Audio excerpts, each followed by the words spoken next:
The college basketball experience preview and picks episode for Saturday, November 22nd. The Sports Gambling Podcast Network is brought to you by Underdog Fantasy. Underdog is hooking up new customers. Yes, play just $5. Get $100 in bonus funds when you sign up with our promo code. That is TCE SGPN. So do that. And remember, as always, to let it ride. Hey, this is Derek Stevens. I'm the owner of Circa Las Vegas. You're listening to SGPN. Let it ride.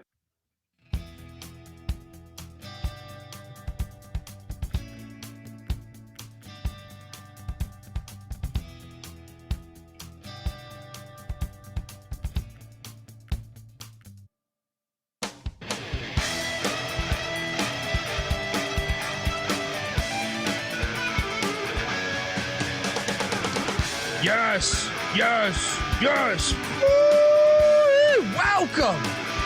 Welcome to the college basketball experience preview and picks episode for Saturday, November 22nd. Oh boy. I love you, college basketball. I love you. I've been watching ball all day, guys. I mean, youtube.com/the college experience. I know you guys have too, but I mean, when you get the live experience, it's always a tad bit better to a certain extent. I mean, there's some fire games going on, but yeah, shout out to the Charleston Classic, and shout out to a great day of gambling, mainly with those money lines. If you're wondering who the hell you're listening to, my name is Colby Dant, Dan, aka Pick Dundee. That's not a pick. This is a pick. He was raised in the land down under, where a man thinks on his feet, speaks with his fists, and lives by his wits. When Dundee happened, he was a superstar. And you're nothing but a chameleon, lemon-headed, coward, tailless pussy. And I'm after you, buddy. You're going to pay for it. Good night. Oh, it's beautiful. It's absolutely beautiful. Shout out to NC State and college football too. Money line hit there. Let's go. Can't believe I said that. I am joined by my co-host. He switched. He's no longer in the movie theater. All right. Who knows where he's in the lighthouse right now. People are watching the Hawaii game over there, so I was like, all right, I'll go over to this room. There we go. Give it up for the host of the college football experience and college basketball experience. Obviously, former staffer at Austin Peay with the Governors, South Carolina with the Gamecocks, and West Virginia with the Mountaineers, Ryan McIntyre, aka Moneyline Mac. What's up, man? What's up, man? Yes, Feast Week finally is underway. Officially, I feel like we got day games, great games. Jealous that you were able to watch the Mountaineers in person, even though the result was not what I wanted. Mac tonight. Come on, make it Mac tonight. Yeah, I'll talk in a second here about that. I love that venue. Look, we are joined by third man in the booth. He is the host of the college baseball experience, always serving high heat over there. And you might be able to catch the occasional Friday night college hockey experience episodes where he's slap-shotting money in your goddamn bank accounts. Give it up for the great Noah Bieniek. How are you, buddy? I'm doing good. Occasional Friday night hockey experience didn't come out yesterday. That's why I said occasional. Somebody went to bed at like 6:30 a.m. and woke up at 6 p.m. So there was like no time to actually like handicap the hockey slate outside of the basketball stuff that we've got going on right now. And yeah, Friday night, I am jealous of Colby watching the live college basketball. I didn't watch much basketball at all tonight. This is the family dinner night, but you best damn well know that I was score monitoring a couple of games, and it was a great night. Buddy, I'm telling you, I'm talking to the authorities at SGPN, not the police. I'm talking about Is that a seahorse on his lamp in the background? That is a seahorse. Look at this. Look at this. Wow. Mac, you know, he picked that out. He picked that thing out from the store. Yeah, he's not sitting in a movie theater today. He's Said- just got a seahorse lamp behind him. He searched. He Nice scoured horse. the world for that thing. Yeah. Who puts that broad the other night, she said, that nice seahorse, that looked good on a nice lamp. I go, She started calling you Seahorse, huh? yeah, I said, Yeah. I was like, I love lamp. I love lamp. we also need to talk about room layout. Who puts a lamp in front of natural light? There's a window right there. Yeah, I don't look too much into it. Yeah. He's not an interior decorator here. But I was just gonna key in on the fact that we got him. I'm gonna make it a yearly thing, I think. And I know I still got Sunday. If anyone's going on Sunday to the Charleston Classic there, let me know, because that is I love that venue, man. It's unassuming. You don't think like, what the fuck am I walking into? It has Pentagon vibes to a certain extent. The floor does not look like the Pentagon, but it does have Pentagon vibes. So love that location, and something we got to do each and every year, I think, guys. I know Turkey Day is right around the corner, so that makes it always tricky. But today was heaven, dude. It reminds you of why you do this, every night of the fucking season. You know what I mean? Like, just watching the games. Dude, I was so close. And remember, those two early games were kind of empty. I don't want to say they were completely empty, but because the team side, the bench sides were somewhat full. Maybe not for Tulane, but some of the other ones, they were full. Fast forward 5 or 6 years when Colby's pissing money. He'll be at the Charleston Classic before Thanksgiving week, and then he'll be in Maui for Thanksgiving week. Amen. Amen. And bring Alaska back. Let's go. But dude, it was like, I felt like I was, when Ron Hunter's calling a timeout, I was in that fucking huddle. I heard every fucking word he said. Yeah. Every word he said. That's how close I was sitting. Not because I'm balling, just because it's such an intimate gym. When I was in college in Pittsburgh, I thoroughly loved going to Duquesne basketball games, because I could sit in the third row and just hear everything that I wanted to hear. Like, going to live college basketball, mid-major is the way to go, because you can get in at $15 a pop and have the best seat in the house. You can hear fouls, which is like the best thing in the world, in my opinion, at least. And shit being talk. That close you can hear game. some shit talk too. Yeah. I heard some tonight. Yeah. Shout out to Charleston Classic Sunday. I'll be there. Anyone going, hit me up, buy you a beer. Guys, we had a fire fucking night. And it's, I apologize for not being able to do the rest of the show last night. This is a great comment. Cole Barber. I think the only people that work harder than these guys for the show are the refs in the Duke games, ensuring they cover. No comment. Yeah. That was a blowout, though. Yeah. No, I'm so bitter about the game before that. At the Garden the other night. Yeah. I forget what the fuck I was going to say. Oh, let's just go into it. Oh, so I know what I was going to say was people, they keep tweeting me, what is your best play? Ooh. With the camera. I would just say, check the picks page. Check the picks page. No, how did I do that? I don't even understand how that's going. Check the picks page. All right. Let's go. Let's recap. Game 1, we cashed right out the gate on fucking motherfucking Doug Gottlieb. Let's go. The Ivy League rule, it works. It works, guys. 73-67. The Yale Bulldogs win. Was this was double lock or triple lock? Double lock. Double. I stayed out. I mean, Gottlieb's team is improved, if I had to be honest. Between this and Minnesota, I'm like, okay. They're not good, but they're definitely better than last year. Yeah. They're not horrible, but they're not good. But yeah, nice showing today. Nice cover. I like how he says that. I like how he says that with a little bit of, sticking it to Gottlieb there. Yeah. I mean, they're better than last year, though. If you're looking for like year 2, you got to be better than year 1. He is, in my opinion. It's early though, but yeah. So we cashed there. Marcus Hall for the Phoenix with a nice game, 20 points, 8 boards. I think he was the high scorer in the game. Next up, we had yeah. It doesn't say top play. I understand that, Jay North, but it's like I'm not gonna sit there and respond to like 10 different people doing this shit. It's just that's a lot of work to ask. Copy and paste. Copy and paste. Copy and paste. I'll try. I'll just say that. No guarantees.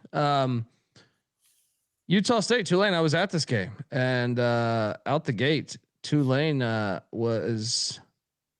I thought, despite the score being tied at halftime, I thought Tulane was much better in the first half than Utah State. But Utah State, showing their skill, was able to have that game still tied. But I thought, like, if you remove the scoreboard, I felt like Tulane was the better team at halftime, and halftime only because Calhoun made major adjustments at halftime and ruined the rhythm that Tulane was playing with. Just completely got fucked up, and they could not recover from that. And they kept their transition defense was so bad. Credit Utah State, man. That was they just completely outcoached Tulane, and I like L. Ron Hunter, but I'm just saying he got outcoached today. We had Tulane as a triple lock. We all lost. I thought the money line was live at halftime. I was like, nah, we're gonna hit on the money line. Yeah. Mac, your thoughts? I co-sign 56 points in the second half. Pre-show, you mentioned that they went to a little 1-2-2 token pressure stuff that kind of fucked with Tulane's rhythm. Calhoun gets better and better every year. I feel like as a coach, he's getting better and better, and his team's getting. And it's only year 2. Utah State's good. Colby King revenge game too, but how about this right here? Fast break points. This is my point. I didn't look at the stats before this. I just watching the game, being there. 22-6. Mm-hmm. That's the game. That's the game right there. Shout out to Utah State. They're still undefeated, right? They were. I mean, they got VCU and Tulane and Weber's not bad. I ate shit with this pick on Tulane. Didn't catch any of that, but yeah, Utah State put the pedal to the metal in the second half there. Yeah. Very impressive. Very impressive. Then we had this game, which I cashed on here. These Butler Bulldogs. 79-72 over the Gamecocks.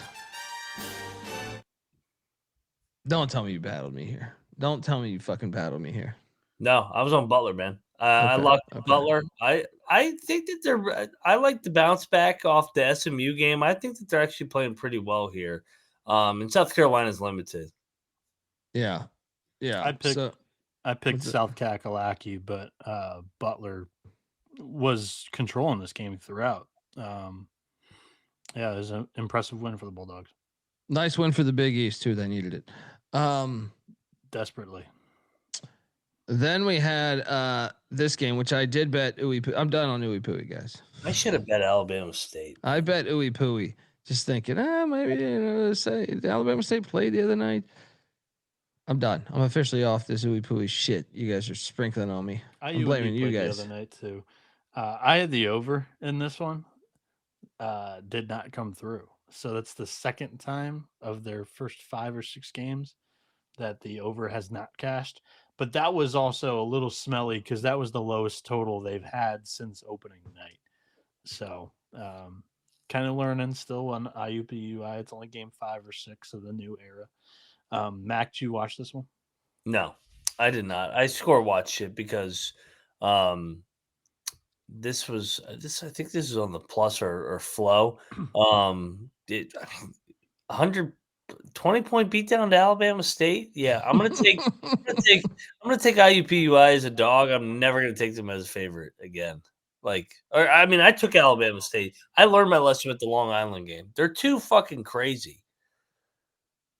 It's Presbyterian football, like I compared it to, but I'm not touching it Entertaining. anymore. Yeah. This next game, I should have bet this game because I had Campbell. These Campbells, they won by 4 against Arlington. Did not bet this. Did anyone bet this? I bet Campbell. It was a nice comeback win. I like Campbell. I think they're pretty good. I think they're pretty good this year too. Yeah. Yeah. I didn't watch this game, but what's that?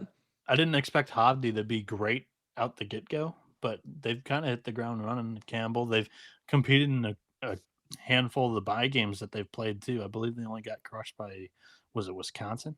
But yeah, they've been competitive in every other game. And Trajek, Hovde's at Columbia, the other Florida assistant. You're right. You're getting your Florida. It was a good day for the old former Gator assistant. It was. Shout out to M. Campy in the chat, giving us $50. You're looking live, you guys. I faded Gottlieb because he's what is that? What does that mean? Okay, I got you. Okay. Yeah. Come on, Cole. It went over my head for a second there. Appreciate you fellas. Made me some dollars and get me through the work day, especially when Max got the sunglasses on and I'm trying to work. I got you, brother. Since you Gottlieb's a cunt or a pussy, however you want to look at that. You're feeding my ego. Shades are on now. Next up, I did cashier. Barely. Charleston, the Cougars get it done. 69-65. Mac, was this a good 69-65 game or was this an ugly 69-65 game? Good. It was an entertaining game. And I'm proud of myself for not locking UMass. Because I wanted to, because Frank is good in these early season tournaments, but I also thought Charleston was desperate, and I thought this game would come right down to the wire. So I stayed off this game. UMass probably led for 30 minutes out of the game, but Charleston made enough plays down the stretch, got out in transition, second half. Good win for the Cougs. Yeah, Charleston also shot it like shit in this Virgin Islands gym. Yeah. First game there, 3 for 21 from deep, 14%. Did you bet this at all? No, I did not. I was just curious because I didn't watch this game, but I was kind of interested to see how it was a clash of styles, so I was interested to see how Charleston would handle that. Next up we had this game, Davidson Boston College. I did cash here too. Davidson, a little bit of a rock fight there, holding Boston College is just 49 points. BC was favored by 2, I think, with the line I got, or 1.5. Okay, we should talk about this for a second. It's their third loss to a mid-major. They're responsible for half of the Power Five's losses to mid-majors. Basically. I'll give a little bit of credit. More BC fans than I thought would be there. They got a little loud at one point, with some BC fans, but they're not good. They have no creators, like shot creators to me, like zero. Davidson was the much better team, I thought, all game. I mean, they're more unselfish. I thought their offense was running. Now Davidson lacks a little bit of athleticism, some size, especially when the big man goes out. They were, I thought, better in every phase of the game. I will say the refs did miss a couple travels on Davidson that the BC fans and myself, since I was in the BC section, I was like, yeah, you're right. You fucking traveled. On paper, coming into the season, they did lack like a creator. Chase Forte was the guy that they were kind of relying on. He came in from South Dakota, which, if you know anything about South Dakota, he was a tremendous player for them last year, one of the nation's leading scorers, I do believe. But they play at an insane pace. It was able to inflate a lot of offensive numbers. And it was an interesting, will this screw kind of fit in this piece of the puzzle work. And yeah, just hasn't really been able to do anything on the scoring side of things, and also hasn't been the greatest distributor for BC either. Mac, what do you think? I think Boston College is fucking awful. Like I They're the, watched wor- they're the they're the worst Power 5, right? that by far, and I watched. Who's even close? Just Utah? Is that the only one in contention?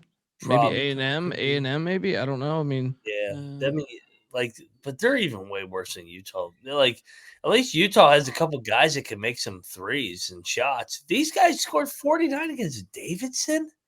Like, I know Davidson's a solid mid-major, but come on, man. This wasn't like a sleepy spot. Your first loss, you got caught sleepwalking. No, this is your third loss. Like, this was supposed to be a get-up spot for your former coach at his former school. I will say Davidson had the crowd overall, though. Like, there was more BC fans than I thought, but this was a Davidson crowd. But you're supposed to be an ACC school. Like, goddamn. Like, come on. Well, I mean, we even got somebody in the chat. Are they an ACC school, or is even the Charleston Classic considering them a mid-major? Well, I I will say, I was watching the game and I saw they were sponsored by New Balance. And I go, Jesus Christ, New Balance? New Balance is actually I like doing, New Balance. Yeah, they're actually doing quite well on the athlete marketing portion of things. Yeah, no, not when everybody else is getting money from Nike and Adidas. all that. Yeah. New Balance has Shohei Ohtani. They've got a couple other big names, but I mean, Shohei Ohtani is like the biggest name in baseball. They've also got Coco Gauff, the U.S. women's tennis player that's like 21. So they're doing well with the stars in multiple sports. They've made an effort to get more and more into sports marketing, but yeah, for athletic performance, maybe not the go-to. So Davidson gets Utah State tomorrow. That's like, do you think not tomorrow? Sunday. Yeah. Do you think that the Davidson crowd? Because first off, did Utah State have any presence in the gym? Or a small amount, but they had some. I mean, they had more than Tulane. Tulane had the worst showing.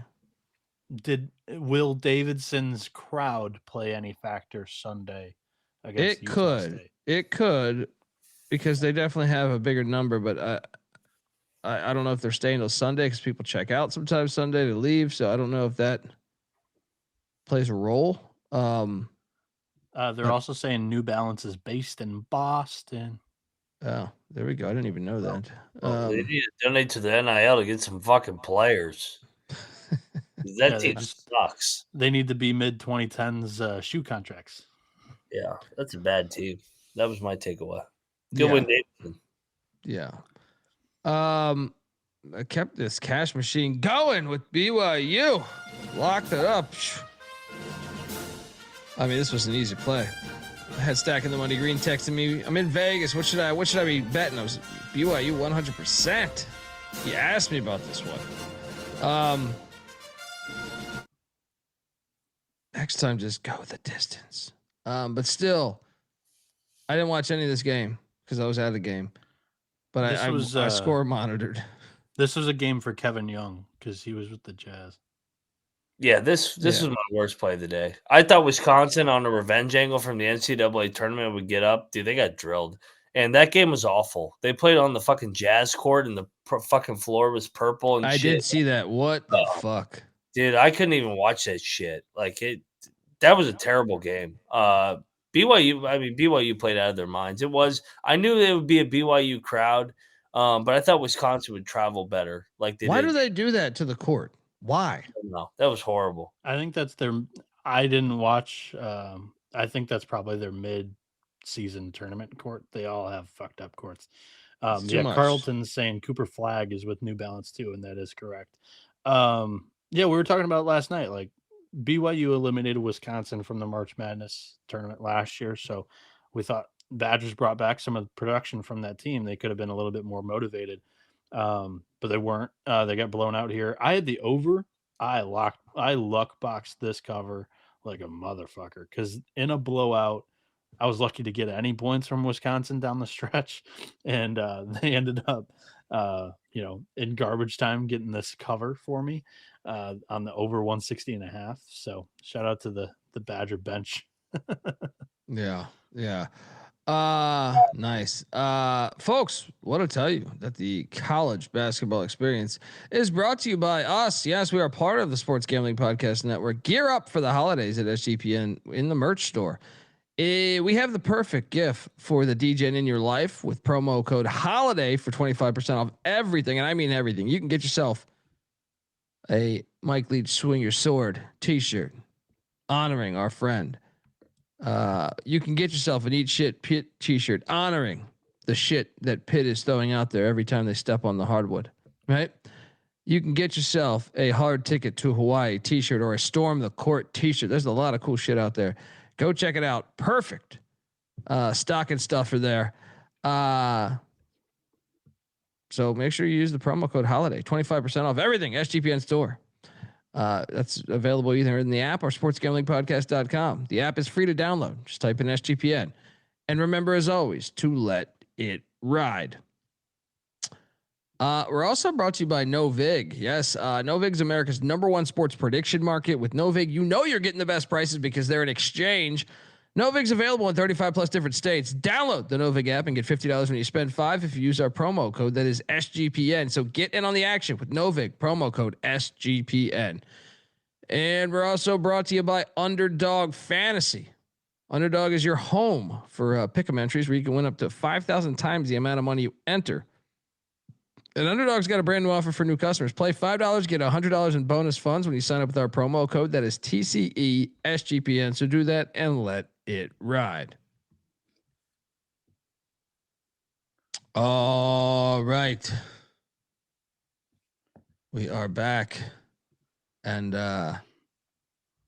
yeah, let's keep this cash party going because I hit again on these Wahoos as they win by 5. They were laying, I think, 4 for me. This was kind of a lucky cover. I didn't watch it. I just know my bank account adjusted. What happened here? Yeah, I had Northwestern. They didn't make a field goal the entire last fucking 8 minutes of the game. They had the lead in the second half. They choked. Brutal. Yeah, Virginia. So Tice DeRitter's their Euro pro that transferred in. He's like 22. He's a freshman. He's unbelievable. He had 26 points tonight, and when he was on the floor, he was great. He fouled out with like 4 or 5 minutes to go. I can't remember what it was. I didn't watch the game. But after that, Virginia actually played better without him, and they won the game. Like, they came back, won it outright, and covered. I thought that was very interesting because you can't argue that he is their best player and he's really good.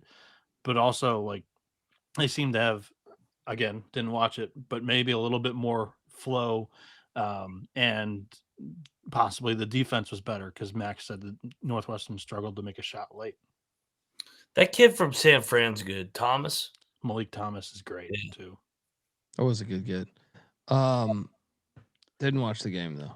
How was Martinelli and everybody else for Northwestern today?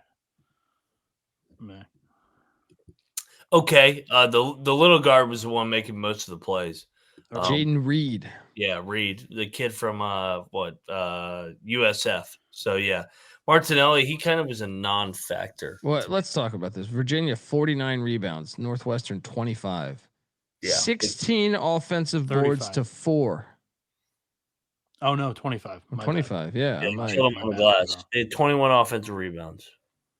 That is unfucking believable. Virginia's big. They start everybody between 6'4" and like 6'11". Wow. So we cashed there, and this is where I hit a little cold streak here because I was foolish enough to take Iona plus 10.5. I think it was. Yeah. Fucking Akron. Bad play. I bet Unbelievable. Akron. You bet Akron? Yeah. Akron's a fucking wagon. I just thought them on the island. I couldn't trust them on the island. You know? They're unbelievable against these mid-majors. This was. What's that? Destroying Iona good. I didn't know what they were necessarily offer or bring to this tournament because they hadn't really played anybody in their last 3 games. I I listened to the Rocco Miller's new show with Field of 68, the mid-major show or whatever. They interviewed Dan Geriot. So, but yeah, like right after that to go out and get drilled by Akron, that was tough. So yeah, I was a little disappointed by Iona. I thought they would have a better showing here, but I remain pretty high on Akron this season overall. This is now, I mean, what, the second, third drilling of a quality mid-major. They blasted James Madison and Princeton before this too. Yeah. Shout out to the Zips. Definitely pissed money away there. I also pissed away money right here. I also think that Akron is 3-0 against the spread and covering by like 10 points on average in all 3 games. Yeah. I bet Georgia Southern. You got cute here. I thought, Florida State's got to prove it to me. No, they proved it to me. They won by 26. They're rolling, man. Yeah, they're good. Saudi Arabia State gets it done. Get the shirt in the store. What's up? Did you guys see Troy's tweet, or did you talk to Troy today, Mac? Yeah, he was at some bar in Orlando, I think, with the Saudi Arabia shirt on. He was at a Florida State bar, and he was wearing the Saudi Arabia shirt. Hilarious. Well done. And they lost today to NC State, so played. Well played. That kid's gold, man. I love Troy. Bad call on Georgia Southern by me. Next up, I did not bet this game, but I did pick this game incorrectly. I believe I took Lafayette, and Stonehill won by 4. Anyone bet this? No. Okay, we can move along because I have another loss right here. What was this? SIU Edwardsville. Dunk. It did stink. This is what the benefit of the show is. Like, I guess I was pretty tired last night, man. I feel like I didn't get to pay enough attention. Like, we would have worked this out on the show. That's why, like, when I missed the show, I'm actually like really bitter because I feel like you can gain by talking things out. You gain knowledge. You know what I mean? Like, you're like, right. You are right. You just see all the numbers. You don't, sometimes I notice, sometimes you don't. But what did you bet Air Force, Mac? No, I stayed away. I was like, I don't trust Air Force, but this line makes no sense. I picked SIUE, but they got drilled tonight. Yeah. I went in. I did not go in on this one though, as Columbia drilled Lehigh by 15. This is where the this is Hovde. This is where the Ivy League ruled, I guess. Lehigh's that bad where it doesn't matter. they could win by double digits. Anyone bet this? I bet Columbia. I was a sicko. They're good, man. I like this team.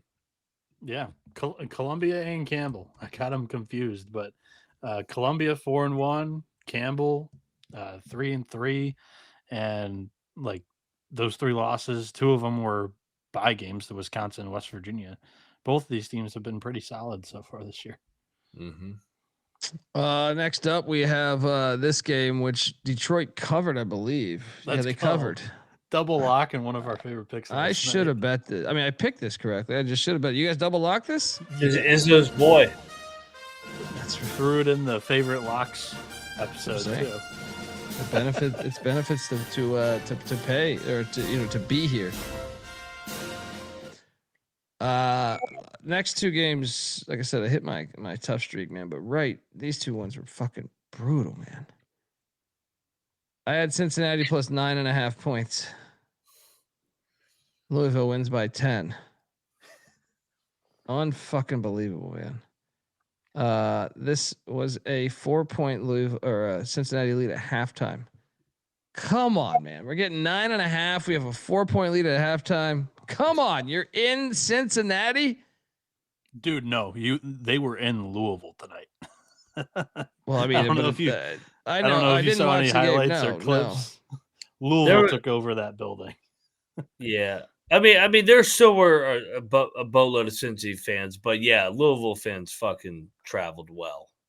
Cincinnati's only like an hour and a half, 2-hour drive Yeah. for them. So, yeah. I had the under. The under was 162.5 in this matchup, and it went 138. Yeah, that callback to last year, both Dayton and Cincy complaining about the sight lines in this hockey arena. That paid off tonight. Louisville only shot 28% from deep. Game ended. Cincinnati down 10. Kirk Kriisa dribbles off his foot somehow. Investigation. Yeah. He just fell down. Just fell down. So yeah, put that on our card. How does that work if, say, a player is from overseas and he says, "Hey, Well, is player the from overseas also can't get an NIL. Well, I'm just saying, can't you tell your people overseas to bet on this player prop here or there or whatever, and it won't be flagged by the authorities? What do you think? And there's Well, ulterior something- motives because all his buddies are getting NIL money and he doesn't because he's international. I challenge the chat to go watch the end of the game. It was a little sketchy. He just falls down. He's a point guard and he dribbles off his foot. And by the NIL money, like he gets rev share money from the school.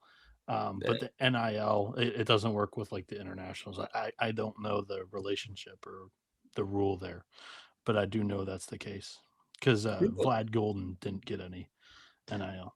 I think they can now, though, right? Well, they can through the now. rev share. Yeah. The rev share. That's why there's so many euros coming in. By the way, this Louisville guard is fucking the real deal. They're good. So good. Kentucky doesn't look like a great Final Four pick. This one does. I'm bought in all the way on Louisville right now. Yeah. Yep. Defense is passing the eye test too. They've been pretty good. Down low was like the question mark, but that Sanandra Fruit he's held his own. Speaking of overseas, I think he's German. Chat saw the last play, by the way. Yeah. So I lost this game by a half a point. I also lost this game by a half a point as I had Clemson minus 3.5. Now I would have been fortunate to get this if you're following the whole game, but they had a 5. Was it 5? It was 5, right? They had a 5-point lead with what? 45 seconds left, or was it 4? They were covering this number 3.5. No, they never covered it. They had a 4-point lead. Because I remember saying, like, if I hang on to this, I'm covering by a half a point. They missed a free throw to go up 4. Maybe that was it. Yeah. Maybe that was it. The Mountaineers pissed away a great opportunity to have another. Yeah, I mean this was not the right side. I'm just saying, like, I thought I was gonna get there. When was that free throw? 10 30 seconds. I was about to say, like, I thought I was gonna get there. Okay. Points in the paint where someone that was at this game, I thought that was the difference in the game. Dub V though, they led for a long. How many minutes did they lead the game? At least 30. Yeah. Like that's when you're kicking yourself. You're up what? Dub V fans showed the fuck up, by the way. I told you, man. We're crazy. This is an opportunity for people to get out of Morgantown, go to the nice sunshine, and get drunk for the weekend. This is what we do. Yeah, no, we played Clemson this exact game. Ironically, Clemson dominated us 4 years ago, like how we did tonight, and we came back and beat them at the very end. So it kind of was like a flip script. But I mean, the Mountaineers are going to be kicking themselves. They were up 11 with 11 minutes left. They were up 5 at the under 4 timeout. My only concern, and by the way, I'm glad Chance Moore is on the team. Chance Moore is good from the bodies. He had a monster dunk tonight. He kind of does a little bit of everything. He'll slide in. Eagle staff will play less and less. Points in the paint though. What I'm trying to pull this up right now. 32-22. I think that was the difference in the game. Yeah. Moore had a good performance tonight, and they're kind of like still working. He's good. He's good. Yeah, they only played them 24 minutes tonight, so they're kind of Yeah. working them in there with Eagle staff. I assume that's not going to be a 50-50 kind of split for the rest of the year. No, they got to play more over Eagle staff. Eagle staff brings nothing to the table other than if he can make a wide open three. My biggest concern though with this team is if Honor Huff isn't making shots, who's going to score the ball down the stretch when it's fucking a hard game like tonight? Like they're North Texas, but a little bit more talented and at the Big 12 level now from the last couple of years with Ross Hodge. They're tough. They're going to compete their ass off, be in the NCAA tournament, but I don't know if they can win these hard games late in the It Big took 12. McCaslin 1 year to kind of get the reins, and then he brings in JT Top in year 2, and they were very good. They don't have that dude. They have good players. They don't have that dude, especially in the front court. Yes. Next up, guys, I ate shit on this one too. I lost 3 straight games. Oakland, Eastern Michigan. I just need to start riding my boys again. I'm sorry I left you guys. I'm so sorry. I'm so sorry I left you guys. You guys been my boys over these years. I don't think I've bet them. White guy back. Yeah, that motherfucker. Hob. He was dunking every other play I saw tonight. I was like, "What the fuck's this white guy?" He almost had a triple double. Stan Heath redshirted this fucking dude last year, and he's the best player on the team. 24 points. 24 points, 11 boards, 9 assists, 1 steal, 1 block. Good God. What is they got Ice Gervin back? No, wait, he was Detroit, right? Is he Detroit or EMU? George Gervin. He's Detroit, right? He's Detroit, I think. Yeah. Man, I got to get back on my EMU is making me pay. This is my 3rd time I faded EMU and I've lost all 3. Hilarious. I'm sorry. I apologize. Yeah, nice win. Boys in Ypsilanti are partying tonight. Yeah. This next game, I'm fucking agitated a little bit because I had loaded up my bets and I put Charlotte plus I was getting 3. And then I took it out of, how you load up the bets on the card on the side and I took it off. I was like, yeah, maybe App could blow them out. Of course, App wins by 2. So I would have hit. Damn it. This was, I didn't catch any of this, but I love the regionality here. So, anyone watch this? Was this a buzzer beat or anything? I feel like no. App kind of just had a nice comeback win methodically. It was fun game back and forth, and App with a nice win under Dustin Kearns. Yeah, we picked App last night on the show. Oh, it was EMU. Shout out to Parlay Ray. It was EMU, right? I knew one of them has the George Gervin Arena. I get it confused with Detroit and Eastern Michigan. I think it is Eastern Michigan. I think he's right. Right. I think they have a statue of him outside of the stadium. Next up, oh my God. Bieniek, take it away. I mean, look, I took the points, but I didn't catch the show last night, guys, after I left. This, Bieniek, some of your finest work. Thank you. Didn't watch it. But at the restaurant, kind of paying attention to this the entire way through, they were up by 10 for a lot of the second half. It was comfortable. It was not a sweat. I had somebody tweet at me with 3 minutes to go. Nice call on Central. And I couldn't even get upset with them because it was over. Sellers is a damn good coach, and this is his 2nd bye game win over a high major in the Northeast. His name's going to be kind of hot come March, I think, boys. Well, I wanted to touch on this this schedule. First off, great money line call. I didn't take the money line. I just took the points.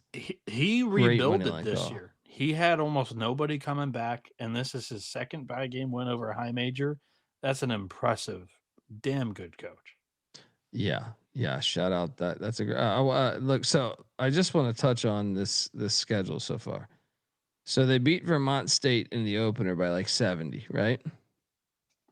Then they win by 70 against Vermont State, the Badgers up there. We all know them, right? Then they lose to Quinnipiac by 22, right? Then they beat Boston College of the ACC. Then they come to Amherst, Massachusetts and lose by 7. And then they go beat a Big Ten team by double digits. What is this? What?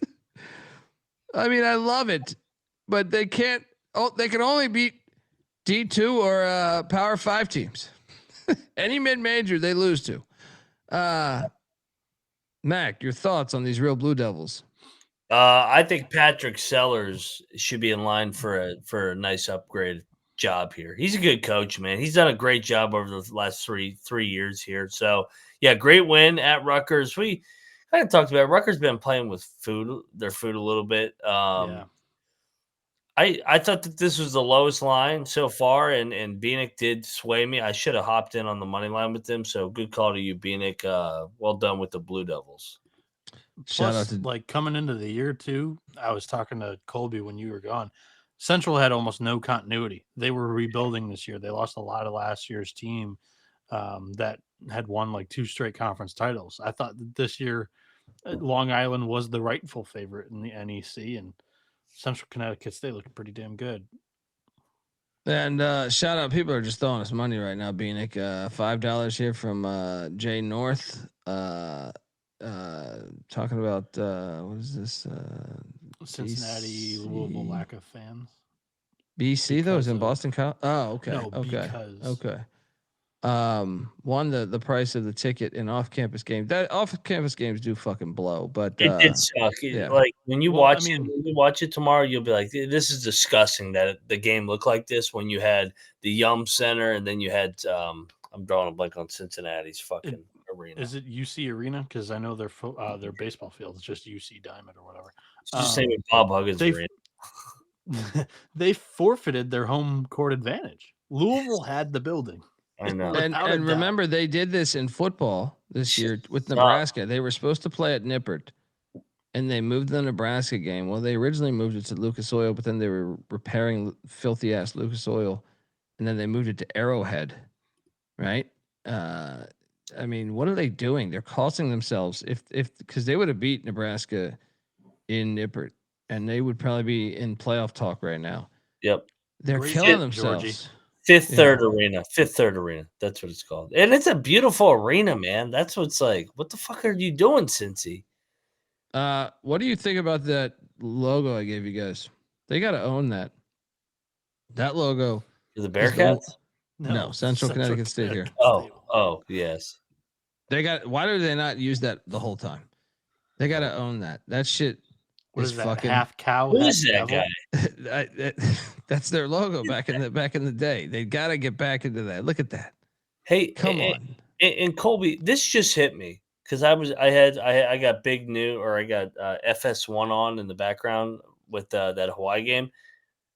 Big Noon kickoff is at Cincinnati tomorrow. They could have had an unbelievable crowd with Cincinnati against Louisville. Who is their athletic director? What are who- you doing? Why Someone would you look up their athletic director, because these calls between football with the week 1 matchup and then this. Oh my God, they're The killing AD themselves. made a hell of a baseball hire, though. What are That's you- all I'll say. he made a hire, extended him after he got them their first at-large bid in 60 years. I think he attacked that correctly. Everything else, my hands are off. Maybe he's trying to fire Satterfield and Wes Miller.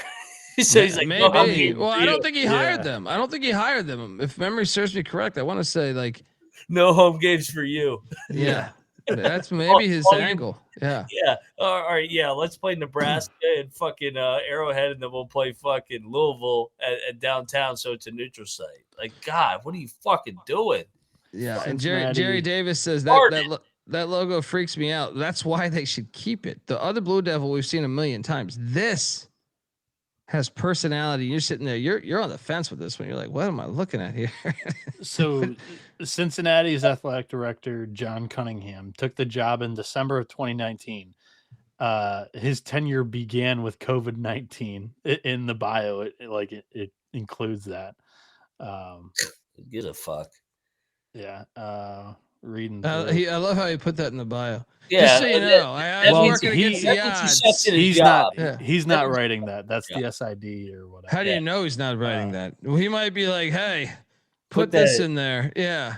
But No one else would put that in there. besides him. That means he sucks ass at his job. Hey, I took over. It was a tough time. Here's the claim to fame in the bio, by the way. The Bearcats football program found unprecedented success in 2021, winning a school record 13 games in a second consecutive AAC championship en route to the college football playoff. They're 34-15 since 2020 with 16 NFL draft selections.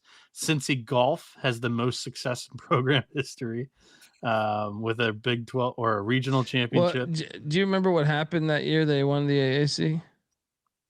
They ducked Tulsa. It's one of the phoniest big conference championships. They had to play Tulsa in the AAC championship, but they were supposed to play at Tulsa the final game of the season. And they claimed the COVID shit, unsafe or whatever. And then they played them in. So had Tulsa beaten Cincinnati in Tulsa, because the game was going to be at H.H. Chapman, then they would have been hosting Cincinnati in the AAC championship. Instead, they claimed it was a COVID game. So Cincinnati was then hosting Tulsa again. I refuse to believe that any of their players had fucking COVID. So this guy came from. This guy's had COVID. Yeah, that's why he put it in his bio. That's why he said his bio. Yeah.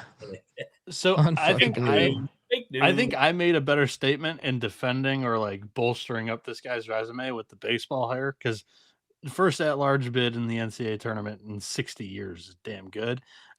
This guy came from Minnesota and then previously Syracuse. So I wouldn't say that. Like, of course, either of those are like. Look, I have a theory in life that anybody that like anyone that's terrible, you can normally trace back to them being at Syracuse. At some point. Also, here's probably the best note of his previous destinations. He was at Boise State from 2011 to 14 as an associate athletics director. But he got corrupted at Syracuse, man. That's where everything goes wrong. Right? And he was at TCU with a lower level job for 5 years from 2006 to 2011. Shout out Jay North giving you $5 again. UC at Louisville will be at Freedom Hall next year. See, that's a home court though. Yeah. Like that's their old arena. Freedom Hall's where they played before the Center. That place used to fucking jump. So like that's not the same as tonight. Shout out to Jay North too. He's a Norse fan, Northern Kentucky. So he's kind of in the middle of both of those two fan bases there. All right, next up, man, Maryland Eastern Shore Super Bowl. Dude, I took Eastern Shore money line as a pick. I didn't bet it, but I'm saying like I was like they're gonna win 2 in a row. I was like, these motherfuckers are gonna win 2 in a row. Nope. Canisius got them. I think we picked Canisius last night. Yeah, no bet. Yeah, I would not bet this game. Yeah, honestly, who in America bet this other than maybe the cousins of the players? Like, there's no way anybody bet this game. Wait. Where people are saying, hold on. Were people wondering about my theory about who went to Syracuse? Because the Map Crow, yes, Bob Costas, who is the worst announcer to ever touch a microphone. And then Greg Sankey. I mean, come on. How am I batting right now? I can go on. Mike Tirico. Dude, just pull up the I picture. Actually like Mike a little bit, but just pull up the picture that all those play-by-play broadcasters took of themselves the other week. That photo surfaced, and it was like, this is the greatest photo of play-by-play broadcasters ever. Oh my god! And it was like the Eagles. The like ego Noah on these fucking idiots. The egos, like it's like the shit going viral right now with First Take. The ego on these fucking morons is unbelievable. It's like, the First Take thing. I don't know. It's just they think that everyone knows their shit.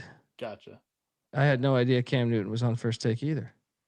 Right, same as Drake May. But my point is that Drake May's on First Take. No, he was saying he didn't know Cam Newton was on First Take. Apparently, I didn't really know the story that much, but I'm saying my point is that the ego on these fucking people. The ego is unbelievable to me.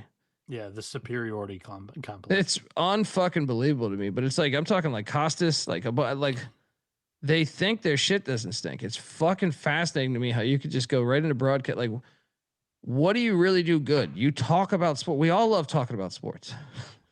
You don't do anything special, you fucking loser. You know what I mean? Like you're just okay. You could be replaceable like this. No one would ever know you. You could delete you from the history of society, and no one would fucking care. No one. Especially Costas. Especially him. He is no one would fucking care. You know what I mean? Like Frankie, it's not willing to admit. It's willing to wear it as a badge of honor. Because if you did bet this game, shout out to you, my friend. And yes, I will defend Petros Papadakis. I love Petros. That's my guy. That's my guy. We might have shared a few bourbons at the Pac-2 Media Day for football 2 years ago. Yeah. And I almost spit my drink out when what the fuck were we drinking? So the Pac-2 had like a party with their mascots. This shit went viral. It was in Vegas. They had a party with their mascots. It was just those two schools. First year doing the media days, right? I show up. I see Petros. They're serving free booze, but it was it was Jim Beam, right? and Petros, we cheers, and then he's quickly talking about. Of course, they're going bottom shelf. Oh. Bieniek, there we go. But there you go, Bieniek. You pour one out for yourself, buddy. It was great. It was great. Shout out to Petros. Bieniek's a Jim Beam guy. I like it. There you go. There you go. Take a shot of that shit right now, buddy. All right, let's go. Nobody in this stream had money on that. Was plus 800. Yeah. Petros did play at USC. You are correct. That's for next week. I've already got my off days in the TC schedule for Michigan Ohio State weekend. He's look at him. He's already getting ready to get that pink eye, as the chat say right now. Costas. Jim, I fucking hate Costas. Such a like fucking alive. Costas. Let's just carry on. I could do an hour on Costas. Fucking Holy Cross. Lost to Sacred Heart. I think I took the points. Didn't bet this, of course. This was your game, and you weren't here to announce it. Both fucking. Against fucking Sacred Heart. Wait, they did cover. No, they didn't. Lost by 13. Why did I think it was 7? Yeah, who cares? Next up, this game. I was very proud of myself for the my ego hit Costas levels when I found both of these logos.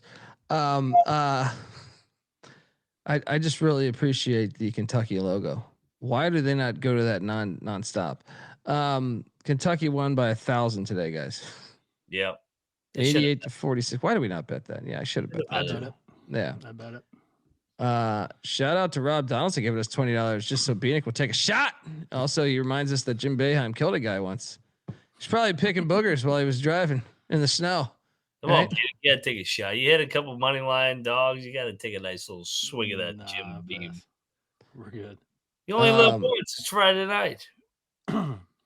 Yeah, I mean, why did I not bet this? But I've noticed a trend, guys. And I'll just say you need to be constantly checking the SGPN app, because this is 2 times now where I have faded East Carolina, and not only faded them, I took Charleston Southern on the motherfucking money line. All right. Good pick. Boom. ECU's terrible, dude. I locked in Charleston. Oh yeah. I sprinkled the fucking money line. Go check it. Plus 375. It cashed. It's all available on the app.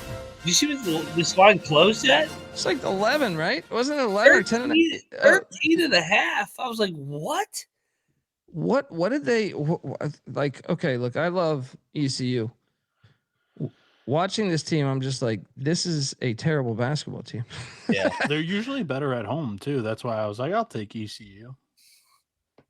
Yeah, but I don't think they ever win by like double digits. Like he's the type of coach where like, I don't think they win by double digits often.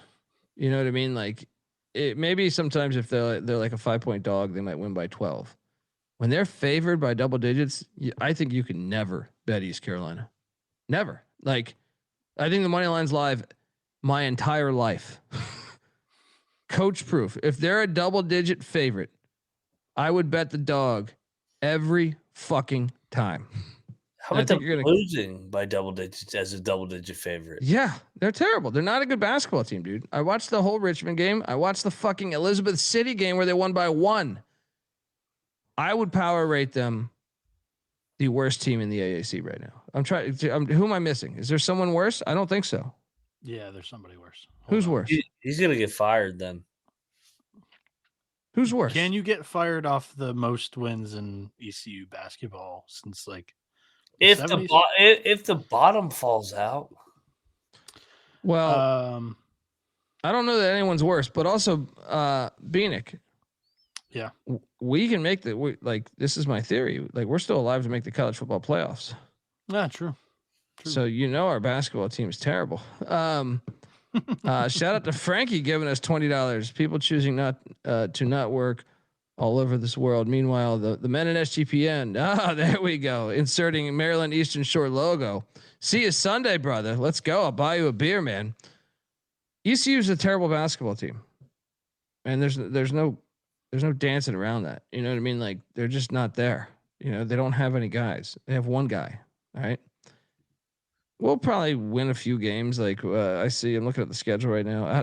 I thought that Buffalo game was going to be a win. That's looking like a for sure loss. Eastern Shore. We'll get Eastern Shore at home. Maybe. Yeah. They're pretty good tonight. I was going to say Presbyterian, but they've kind of looked good earlier in the year. When I looked at the schedule, I was like, oh, we'll get Buffalo. We'll get Presbyterian. Now I'm like, I don't know, man. Just East. Man, we're clinging to that Georgia Southern win. We beat Georgia Southern by more points than Georgia Tech did. Yeah. I am very good at fading East Carolina when I'm not on a microphone, apparently. Next up, we had South Carolina, Upstate, West Georgia. Did I bet Upstate? I did. Did I lose money on Upstate? I did. So did I. We tried to get Q, go zigzag. I was like, oh, the trans property doesn't exist. Upstate, it's going to be a nice split here. No, Upstate sucks. Yeah, both of these teams, I think it was Tennessee Tech is the common opponent. Yeah. So transitive property comes through on West Georgia. Tuck job? We're doing a tuck job? Yeah, that was a Patty C tuck job.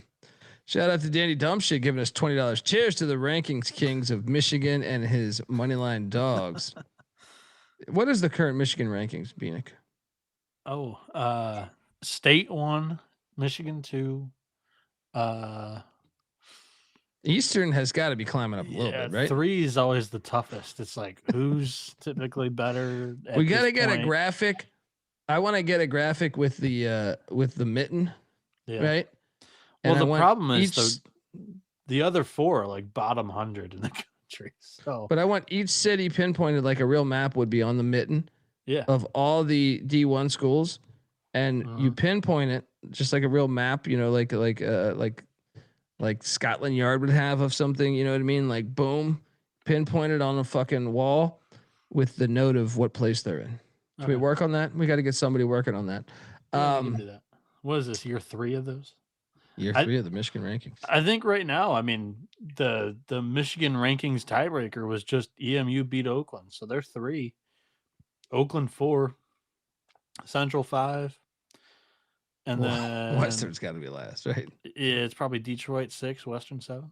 I think I agree. Fucking terrible. Yeah, I think I agree. What a shit state for basketball. And yet Detroit's right there for recruiting grounds. Yeah, it doesn't make any sense.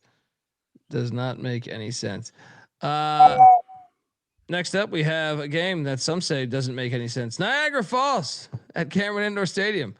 Throwing Greg Paulus a bone. John Shire is like the Shire. I locked the most rude dude in the world. This is his teammate. Backcourt mate. It was 47-19 at halftime. Dude, they were destroying him. It was like 40-10 at one point. This is I like the Michigan mitten. This is gonna be karma when Duke fucking chokes in March again. This is ridiculous, dude. I didn't bet this. I didn't bet. You guys bet destroying this, huh? Army in Niagara, dude.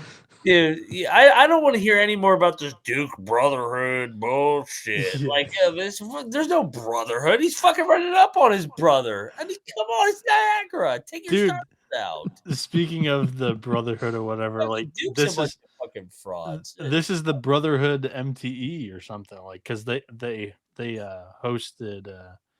This is the first game of it. Then Howard plays Niagara, and then Duke plays Howard. Are they gonna run? Are they gonna run up on Howard too now? Is that what? Yeah, they called it like the Brotherhood Invitational. Yep, I knew they were a racist institution. Shout out to Kevin in the chat who giving us $20 for NC State. That was a money line play, buddy. Money line play. So next up we have a game I did not watch, but Marist won by 11. I actually think I picked this correctly. Wasn't this line like 16? What the fuck was this line? I should have bet this. I should have bet this. Like, I remember being like, huh? I couldn't do it. Why did I not bet this? I should have bet. I think I didn't bet it because I couldn't understand how they got the number, which normally tells you to bet the other side. I'm sorry, meaning like lay the 16. But all right. I cashed right here. Who locked up Merrimack plus 36.5? This guy. I did. Covered Came home, the entire baby. way. Came home, baby. Shout out to these Warriors. Florida sucks ATS. Dude, they destroyed this team. Like, there was no. They suck ATS this year. There was no, like, urgency to run that thing up and win it by 37 here at all. I love it. That's just the way I handicap. This was never close either. It was like they opened this thing up like 35 to. Dude, I don't know if it was my reception.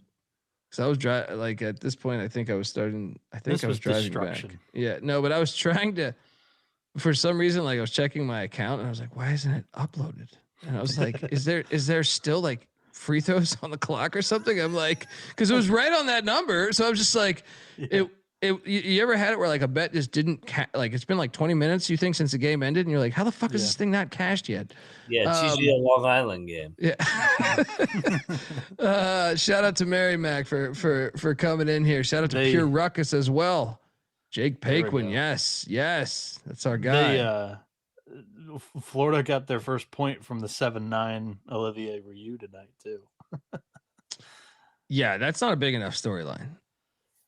That was not, but I mean, still. No, I'm just saying, like him as a Division I basketball player. Yeah, is ridiculous. I mean, if he's coordinated, which to me doesn't really look like it. Impossible. Just 7'9". Just throw it up there, let him catch it, and just drop it in. Like he doesn't even need to leave the floor to dunk. I would actually consider like getting 4 awesome players on offense and just having him stay at the other side of the court to block shots. Just stay there the entire game. We're gonna play 4-on-5. We'll spend all of our money and just stand and stay at that spot. Well, how come coaches never think outside the box like that? Especially like on the mid-major level. I would do that shit. IUPUI is. They might try that. Might try that next week. It's like my thing with putting a gigantic sumo wrestler as a hockey goalie. I've been saying like, well, how's that never happened? That is a good point. How's that never fucking happened? I mean, you don't need to be a sumo wrestler because they've got these big ass pads now. Like I'm just saying, like they're a little bit athletic. You know, some of these sumo guys have athleticism. It's like Mike Leach wanted the midget toss on 4th and inches. You know what I mean? Like that was. I stand by his. It makes sense. It does. It makes sense. Yeah. At the same time, like it takes a lot of time to be able to stand up on skates and then like maneuver on skates. That's definitely tough. But there's no need to be a sumo wrestler because, like I was telling you, the pads are so much bigger now than they used to be. Just 20 years ago when like you watch the Gretzky highlights, those guys are wearing like nothing in padding. Now they're half the net. Hear me out here though. Why not? You can't even jam a wideout anymore. Why not put him at wide receiver? Kane's betting is speaking facts here too. Zach Edey was Canadian. He played hockey growing up. He was a goalie. No shit. Hold on though. What? Like, why wouldn't you just put him at wide receiver? There's no corner that could stop him. You throw a fade every single time. that's gonna be caught. Yeah, just they're slow, so you need the pass blocking to hold. I've had a lot of these thoughts throughout my life. Sometimes, the genius thing about Leach was he never played football. He was like a law degree. Talking about sumo guys on the O line. Yeah, no, I've thought about a bunch of this stuff. I believe some of it's coming. I thought, like, why wouldn't you have 3 quarterbacks on offense every single possession? Like playing like one is like, like the Steelers had Cordell Stewart, Randall L, and Hines Ward, who all 3 played quarterback at one point.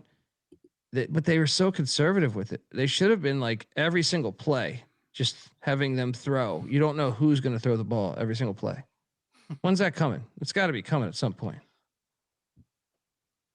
Welcome to the college basketball experience. Yeah, could be. Hey, yeah.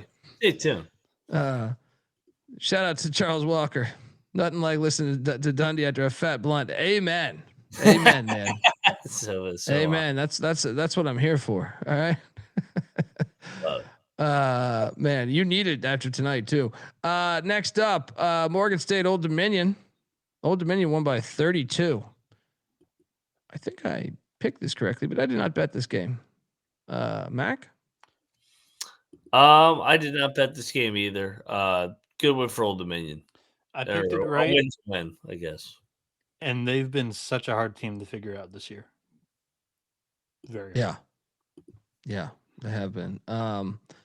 Then we had Penn and Drexel going at it. Penn stuck it. Drexel's terrible this year. Did I tell you that? Yeah. The dog wins again. I think I picked Penn here. So Philly 5 dog. Didn't bet it. Penn's playing in the championship now. They won both their games. Yeah. You laughed. The all three QB set would work. That shit would work. No one would know what the fuck's going on. All right. I'm ready for that. Just do it at Navy, or Army. Like, none of them are technically great QBs. So just who's QB, nobody knows. But I would just say, like, why not do it? I mean, yeah, but I would say, like, even if you're like, I would do it at like Baylor or something, like where like you're not getting the top athlete, but you're still got athletic guys.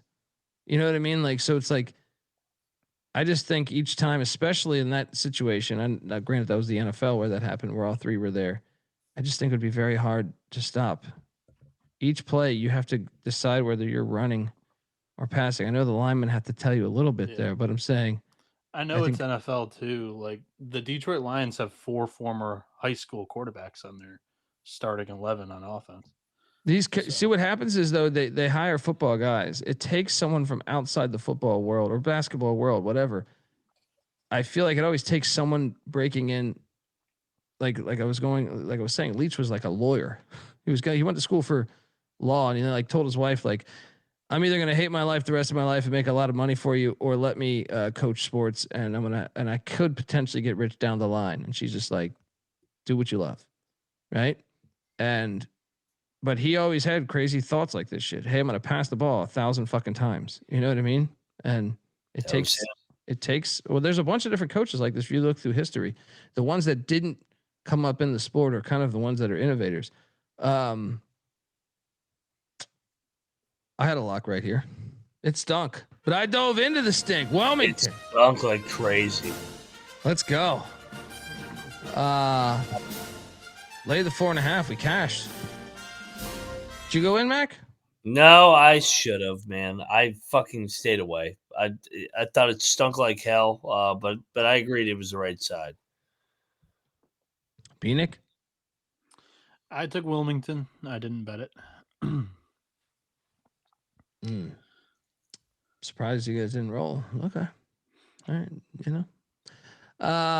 Albany, Siena. I bet this and it pushed. Very frustrating. Cash. I got flat 10 with Siena and it pushed. Wait, if you got 10.5, you lost. You took Albany? Yeah. Interesting. Why did you take Albany? I took I took Albany because of past history in the rivalry. Like one, Siena had lost 3 in a row to Albany. And last year they got blown out with Jerry Mack in this exact group.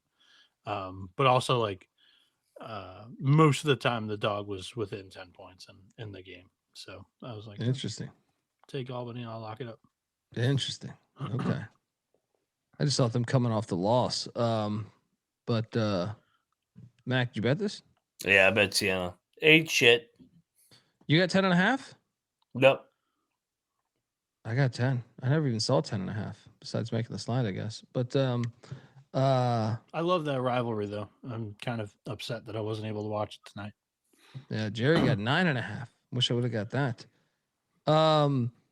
Morehead State, ETSU was next, and well, ETSU finally shows up. Of course, when I didn't bet them, they win by 15 against Morehead State.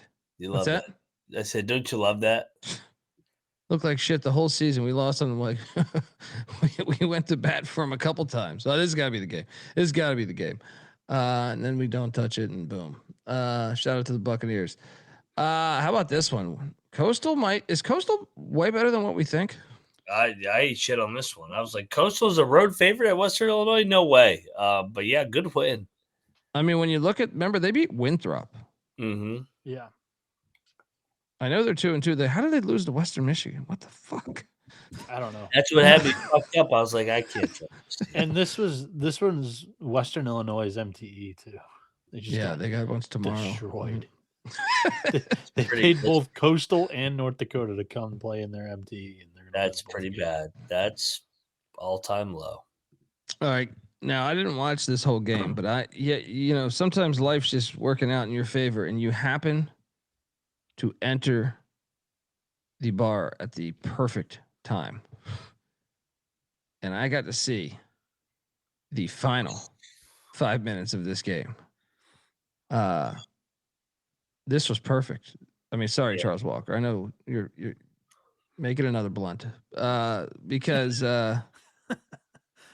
we basically had the Bryce Drew shit here. Memphis had no business losing this game. Why does that idiot put the ball back up? Did you guys watch this end? Why did Doug McDaniel not miss a fucking free throw? But even before that, Memphis shoots a 3. They miss. They get the offensive board. Yes. There's 20 seconds left. He puts it right back up. Idiot. And he misses. Idiot, man. Idiot. Dude, Memphis fans. I was on Wake. I because I don't trust Penny in a short turnaround. I was wrong. Memphis should have won the fucking game. Memphis fans should be livid that they lost this game. There should have never been a half court shot. There never should have been a half court shot. Because you should have fouled right away, or no, they're only up 2, right? So they couldn't have fouled right away. Well, no. Yeah. So they got fouled with what? 1 second left, and Wake Forest is out of timeouts. 1.5, right? Wasn't that it? Yeah. I'm going to defend Penny. Doug McDaniel has played fucking college basketball for how many years now, and he doesn't know you're supposed to miss the second free throw when you're up 1 because that'll be a dead ball or it'll be a loose ball. Live ball, whatever the term is. You got to throw it 94 feet rather than if I make it, then they get the 94 feet home run pass at everybody. Bob Huggins, Cincinnati against Duke in the Alaska Classic or the Melvin Leavitt. One of my favorite games ever. Or the Valpo play. Anybody that's watched basketball, we saw it with Nebraska, K-State. You miss the second free throw. Well, Wake ran the same play last night. Yes. Now that's where I will blame Penny. How the fuck did you take a timeout and fucking take your defense? But Doug should have missed a fucking free throw. Yeah. Miss the free throw. There is no. But hold on. What about the player IQ to put the ball 20 seconds left? They miss a 3. He grabs a rebound and goes straight back up. If he just dribbles it out to the top of the key, they're forced to foul. What are you? Memphis is a low IQ fucking program. They're hard to watch. what the fuck was he doing? Like that guy needs to be investigated. Why would you even put it back up? I don't even understand it. And then like it was contested. It's not like he had just a layup, like a free layup. Like it was contested. Yeah. See, and I'm defending Penny here. How much money is Doug McDaniel making this year, Noah? You think? Oh, he's probably one of the higher paid guys on that team. Okay. Hey, Doug McDaniel, pull your head out of your ass and miss a fucking free throw or give your game check back. I mean, we got to start holding these fucking sorry-ass players accountable. This is ridiculous. That guy on Kentucky the other night, he's like, well, my effort was the problem tonight. How much are you getting paid? How much are you getting paid? Well, he was the SEC Player of the Year. Jesus Christ. I was ready. Doug McDaniel's a bum. I was ready to tweet out that Steve Forbes and Wake lost 3 games by like 4 points. I know. I had this tweet ready to go, and I was like, man, Wake can't catch a break. Dude, how about we'll get to the Purdue game, but the Purdue fans were unbelievable. They were chanting Colvin's name after this. That was incredible. Unbelievable, man. And shout out to Anna Bellinghausen. Met her in Omaha during the College World Series. My buddy Jack and I were hanging out with her and her company that she worked with. She was on the sidelines for this entire tournament. She was doing an incredible job in that too. That was a moment and a half. Yeah, that was a great fucking moment. Didn't catch this one, but I lost money on it. Tommy's hit a half court shot to win the game. Yes, dude, I bet the Tommies, these bastards. I had -3.5. Dude, they fucking hit a half court shot to win it. You gotta see. I gotta check that. After the show. Tommyville, USA, with the winner. Unbelievable. Then we had this game. And by the way, we didn't have the slide for Mississippi State and New Mexico. What happened there? New Mexico won outright. Was that a buzzer beater? It was a 2-point win. So no, New Mexico was controlling it. They were up 10. That's a bad bet by me. I took Mississippi State, man. New Mexico State out rebounded Mississippi State by 10. By 6 on the offensive glass. Also, not a slide for Nebraska, Kansas State, and Elliott's I'm so glad we traded Doug McDaniel for Haggerty. Dude, with Memphis. Look at that. That is hilarious. Now. That is hilarious. There's some real concerns for Mississippi State. There was no effort tonight. That used to be a under Jans, that's a program that is supposed to be a blue collar. They did not play hard at all tonight. I thought New Mexico played harder than them tonight. New Mexico's freaking under Olin in year 1. That was pathetic tonight. Well, and that's a sign too, because they got drilled by K-State. Yes, and you would have thought they would come back out. And Iowa State. Yeah, they don't have that same chip. I mean, Hubbard makes a lot of cute shots, but they don't got that dog in them right now. If Mississippi State plays A&M right now, who wins? Oof. I think I'll take Mississippi State. I'll take Jans. Yeah, I gotta think Jans has got to put these guys through. If they played LSU, who would you take? State, Jans for sure. Yeah, me too. Jans tested you. Jans just needs to get these guys back to Starkville and just put them through torture for 2 weeks straight. Just don't let them breathe. Don't let them breathe. Happy Thanksgiving. Don't let them breathe. You're running 16. Fuck these players. Fucking put them through torture, Jans, and get your program right.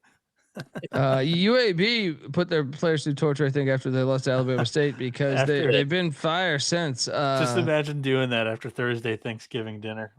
Show up Friday morning. You're running all that shit out. You're puking all of that back up. Fuck these players. That's what I pictured torture. That's your number one method, right there. Making all this money. Get online, bitch. Run your fucking sprints. Well, Did you enjoy your dinner last night? I want to see what you had. I want to see what you guys think about this one here, because I think we really have to talk about this. Me and Mac you've been arguing this, Bieniek. He's got to be fired, right? Oh my God! What is going on? He's got to be fired. I picked the Huskies. I want it known that I was on the Huskies. But I'm just saying, I took the Huskies too.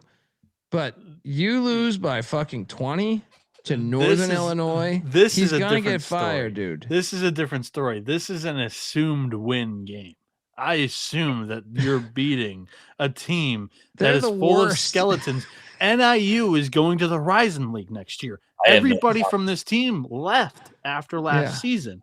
Burno was a sitting dead head coach who was about to get fired at the end of the year because he's been there for I don't know how long, and he's let down after having some expectations. This was unbelievable. Now I kind of am. I still think that he probably should get another year. No fucking way, dude. They've lost all the steam. Sister Jean's dead, and so is this program. Group shouldn't ruin your entire career at a school. However, this was really bad. No, they cooked. Yeah. Cooked. You can't lose by 20 at home. Him and Sister G went out together. If Loyola fires him, listen, Mercyhurst in Northern Illinois at home. What? If Loyola fires him after one bad year in the A-10, I'm gonna hex him. I'm gonna hex Loyola. You guys, you spoiled brats, private school pussies, expect to be a competitor in college basketball every single year because you had Porter Moser lead you there. Get out of here. Time out. Where's Valentine from? Where's Valentine from? State. Yeah. Why am I defending him? I don't know. He's a Michigan guy. He likes the state of Michigan. Bieniek acts like he didn't have a 10-21 season 2 years ago. That was their first year in the A-10. Whatever. And his first year as a head coach ever. Bro, you don't get like you're losing to Northern Illinois by 20. You don't get like a wedge year, a learning year, a learning. Who's even the coach in Northern Illinois? And I know every coach. Rashawn Burno. I said it 10 seconds ago. Who's Burno? He's going to get fired after this year. And he's winning by 20. I know. He deserves to be fired, in my opinion. When you lose to NIU didn't invest in this roster at all, and they just went in and won at Loyola. That's unbelievable. Fucking hilarious. Next up, we had the Jaspers. They did not cover. Texas A&M finally looked like the buckyball we thought. I don't know what to put into it because it was the Jaspers, but they won by 41, I think. All right. Anyone bet this? No. Actually, we took Manhattan. Buckyball. I did too. IPFW got drilled by St. Louis by 31. Good God. St. Louis is a buzzsaw. Dude, I was like, Fort Wayne's getting 20 against fucking St. Louis. Like, this is a sleepy spot. Nope. And the undefeated LSU Tigers continue to roll, but they did not cover because they did cover. They won by 26. They won by 26. They always cover the bye games. This was a tough one. This was a fringe one for me. I think Mac went in on it. So Markel Sutton, the star of Omaha's team last year, they had love for him. Mac, do you see this? They gave him the tournament ring before the game. That's why I bet Omaha. I thought they were gonna butter him up and fucking get and be live on the money line. No. Then we had the likes of I bet this Texas State comes through for me 65-56. This Little Rock, little cock bullshit out of here. Texas State, I told you, man. Besides Troy and maybe a few others, they're looking solid. Yeah. Anyone bet that? No, I stayed away. I couldn't decide on this one. 4 wins in a row for the old Bobcats. Yeah. They're hot. They seemed to righted the ship here. I was on Little Rock. I didn't bet it. They suck in football, so they're good in basketball now. I see Go Beeves in the chat. I'm sorry, buddy. I think I gave you a lemon with this Wayne Tinkle talk because Evansville, these purple aces. Talk about fired coaches. My hot take in the WCC preview may end up. Time out. How are you going to fire Tinkle, but you ain't going to fire Valentine? Yeah, Tinkle has an Elite 8 run. Tinkle's been a steady downward trajectory. Tinkle's gonna fucking tinkle all over. All right, when's the last time at Oregon State before him went to the fucking Elite Eight? When's the last time before fucking Valentine and Moser? That Loyola Chicago was. Well, they won a natty. They won a natty in the 60s. Yeah, so now all of a sudden their expectations are sky high through the roof. I'm just saying he's been living off Moser's fumes, dude. And Oregon State was like a Cinderella of all Cinderella runs. That's like you defending Kevin Keats should still have a job here. That's what that's like. I thought he was still going to have a job after making the Final Four, but NC State, they canned they him. should have kept him. They should have kept him. They got Will Wade. How can you say they should? Oregon State's 4-2. Yeah. They had a good year. Oregon State was decent last year. What are you talking about? Oregon State was decent last year. I know they were decent. I know. Why would you fire a decent fucking coach? I think they want to reset going into the Pac-12. It's going to be a really good basketball league. Very good. With Wayne Tinkle. I think they would reset. They're not going to hire a football and basketball coach the same year. Well, you're right. They don't give a fuck about Oregon State basketball up there, too, by the way. They don't give a shit. Yeah. That's not true. They showed out when they hosted Gonzaga and St. Mary's last year. And they would show out when they play Oregon and everything. 95% of the fan bases out there are front runners. You play good, they're going to have a lit home atmosphere. You don't play good, nobody's going to go. Yeah, Bobby Oregon with a good comment here. He's got 4 starters from last year, starting at Texas, Pitt, Oklahoma State, and TCU. Yeah. How's that on Tinkle? We saw it with what's his name? Lucas. No, went to I'm Nevada. not saying it's not on. Lucas Tinkle. Went to Nevada. The leading scorer after Lucas went to Texas. I didn't say right? it was on Tinkle. I never said that was on Tinkle. I just think that I said in the preseason that I think the administration wants to reset when they enter the Pac-12. Oh, fuck their administration. They didn't spend anything on this roster this year. Their administration is the reason why there is no Pac-12. One of the reasons, right? I mean, their school president was a fucking moron. I don't know much about the Oregon State situation in that, but I know there were other schools that played a bigger role in that. Look, I feel sorry for Oregon State, but I'm just saying their school president definitely botched a lot of shit. Yeah. A lot of shit. I mean, there was no funds with this roster. And Tinkle's going to have them fine. They're Missouri State, Southern Indiana, Coastal Carolina, Oakland, D2 Colorado Mesa, Howard College, which is a junior college, 3 Euros that are like all, shots in the dark. That's just a clear, like, Tinkle is trying to get the best out of what Scott he can Barnes, with what he's got. Yes. Scott Barnes is who I'm referring to. Yeah. We're rooting for Tinkle. This is a pro Tinkle podcast. Oh, yeah. All right. Next up, we have Georgia State, South Dakota State. I bet Georgia State, guys. What a fucking idiot I am. Dude, I'm sitting there like, wait a second. They're getting double digits. Who the fuck is South Dakota State to be laying double digits? And then I was like, okay, let's ride. It was 53-19 at halftime. This might be my worst pick of the year.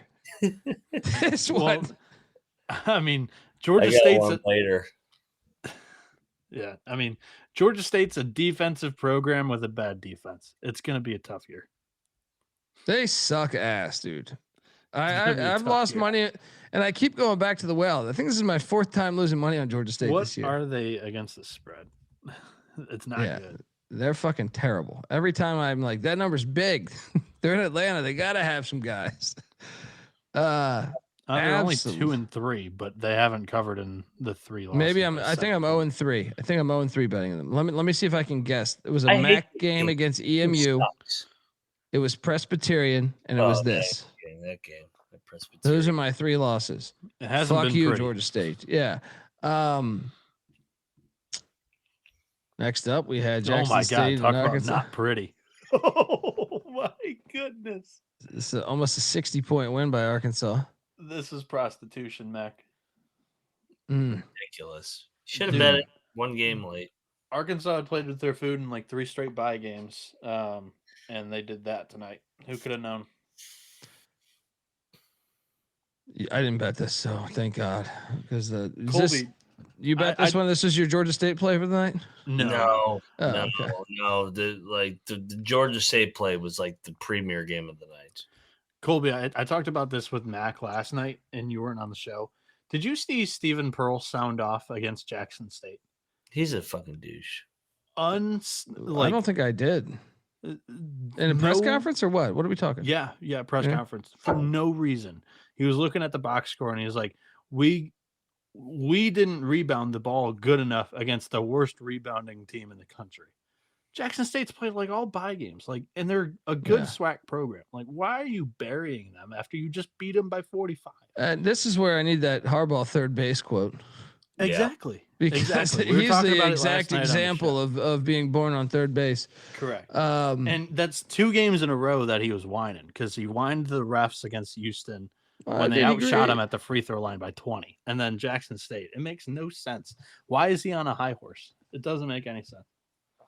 I mean, his dad's Bruce Pearl, though. I almost can't even blame him. You know what I mean? Like, the guy did a 30-minute outro video, right? Like, he won the goddamn fucking Nobel Peace Prize, right? It's like, he's like fucking sitting there thanking his like 3rd grade fucking math teacher. And if it wasn't for you, Miss Jones, I carry the 2. All right, like, just in love with himself, just completely out of touch. I figured. I bet this game. That's why I needed to bring it up. Oh yeah, fuck Auburn right now. Guys, I bet this, and I got lucky as fuck because I laid one with in the Battle of the Bay with Norfolk State, and they won by 2. Let's go. Might have had some cocktails. Might have not remembered locking this. But it cashed. And it was on the picks page too. Play this on Friday night, man. This was a great game. This is always a great game. It's a great rivalry. I have zero recollection of betting this game, but maybe it's probably at like 6 a.m. when we finished that show. I think that was when I did it. Austin P. Oh my God. Tulsa. Oh, dude. This one was a close game. Austin P had a 7-point halftime lead. Tulsa wins and covers the number by a half a point.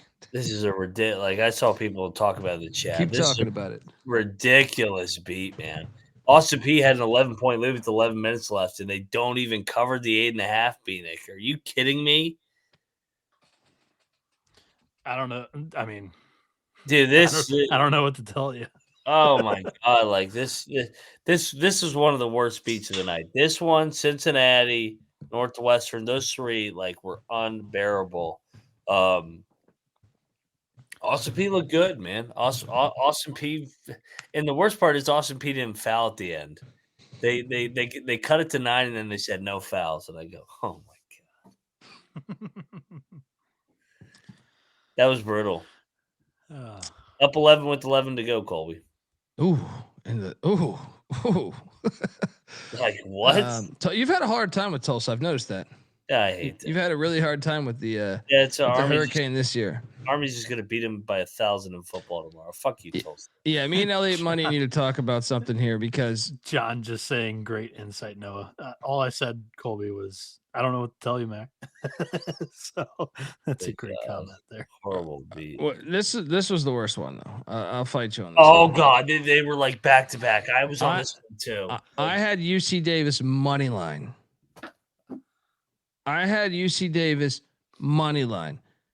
Just to refresh your memory, folks, UC Davis, I want to say had a 1-point lead at 7-8 minute mark.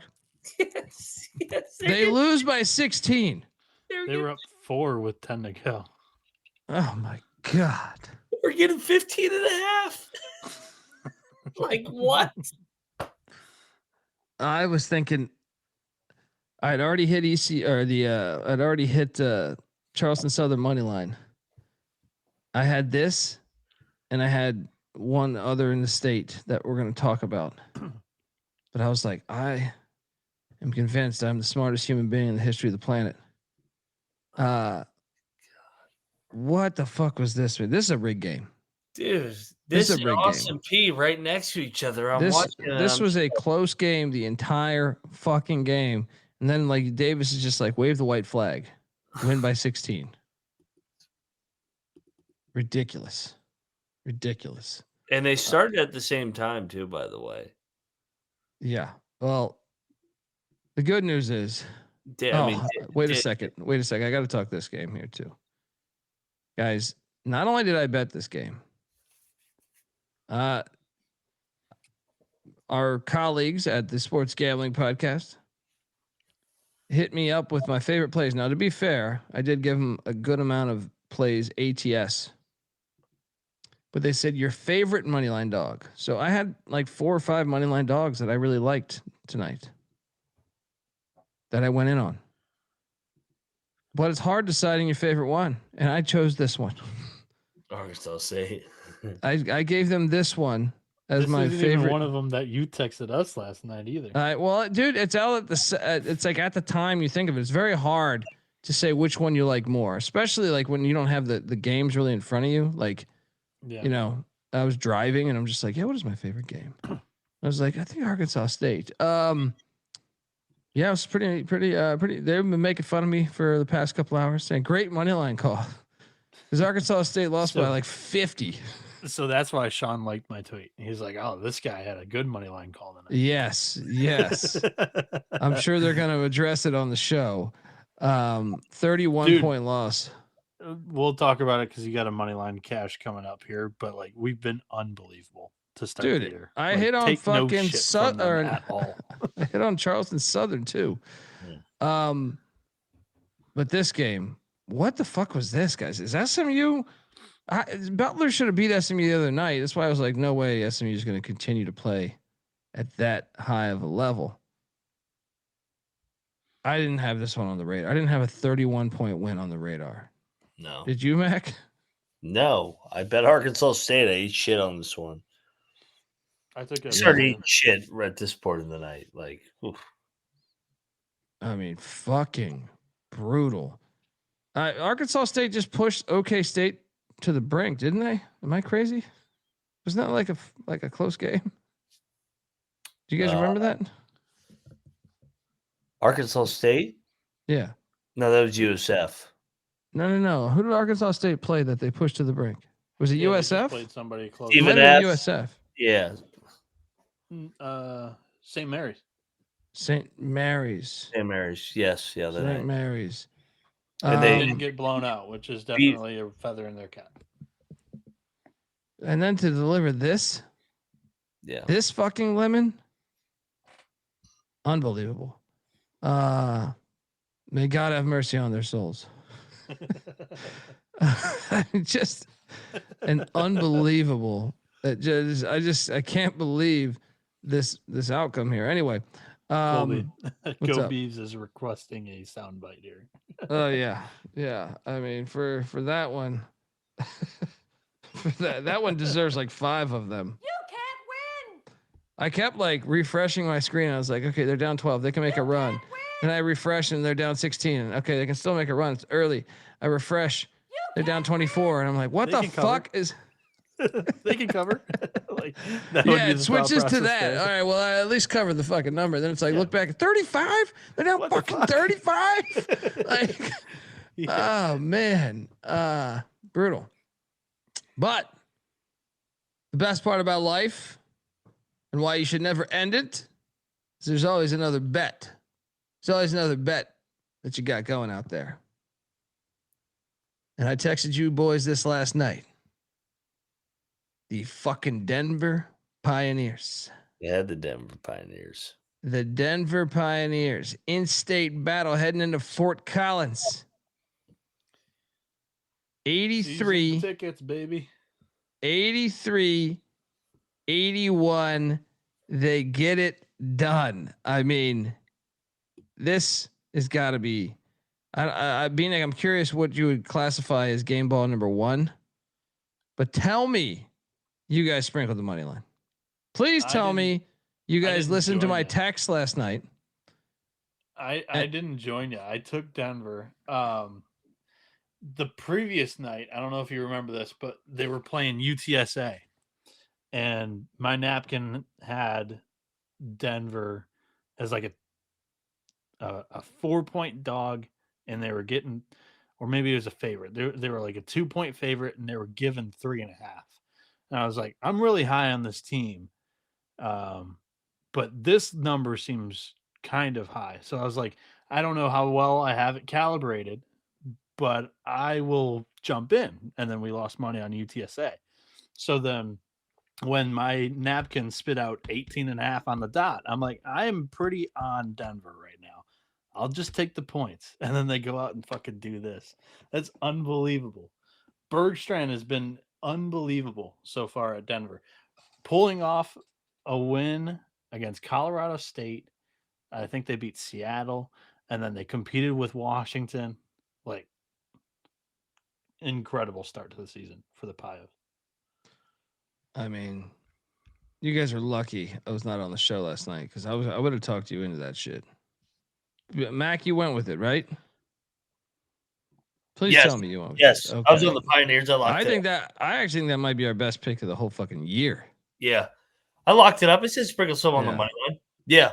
I mean, you were getting a Colorado State team that was overvalued at the point, and also altitude not gonna fuck with Denver. Yeah, and Denver is actually the more experienced team. It Yeah. was just their little brother. Yep. It's their Super Bowl. I was on it. This is a free fucking show, folks. Riverside. What the hell is this, by the way? I don't know. Right when I started to buy in the Lavin too. I considered locking Lavin, and then I stayed away. I said he's got to show me again. Thankfully, because beware of Lavin. Lavin will Lavin. Riverside by 14 in La Jolla. I did cash this, but I will admit I did not watch any of this, but I did get notified by one of our colleagues that Pepperdine got absolutely fucked in this game. Can anybody enlighten me on what happened here? I didn't. Was that the colleague Bowser? No. Oh, I thought he's the Pepperdine guy. No, one of our friends. I can't burn him right now, but let's just say, Bieniek, you know him, Mac, you know him, but it's someone that you can trust their credibility on basketball.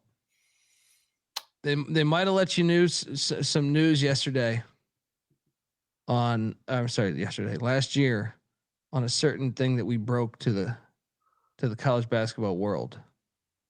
I get you. A colleague? Yeah, no, I will. Las Vegas. Steven, there was a story involving a bus last year. Yeah. I wasn't sure he was a colleague. But yeah, I know who you're talking about now. Everybody's a colleague. So what happened? Did anyone catch Mac? Did you catch this?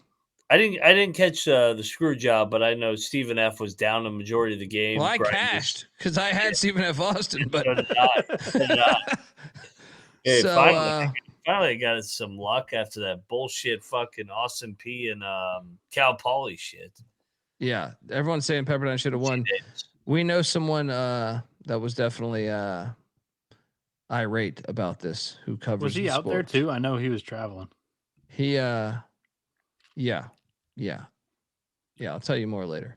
Gotcha. Well, shout out to Stephen F. Austin for cashing, even if it is for these filthy refs. Get a Refs or Terrorists t-shirt in the SGPN store. They're available. Next up, we had Northwestern State and Grand Canyon. Dude, thank God I didn't bet this. I thought about I had this loaded. Much like I said, you know how you pick your best plays, they go up in the right side of the screen when you're betting on DK or something. I had this one loaded with Grand Canyon, and thank God I backed off this one because Northwestern State covers. Is Grand Canyon just phony this year or what? Yeah, I might have been really wrong on them in the preseason here. Yeah, Rick Cabrera had him ready to go tonight. Yeah, I don't know what I'm making of Grand Canyon right now. Yeah. I did cash on this one. I don't think was ever covering that either. Yeah, I don't think so either. I took Xavier in the 10. Oh, they should have won outright. Yeah. I missed it. I was driving, even though. Speaking of should have won, Xavier.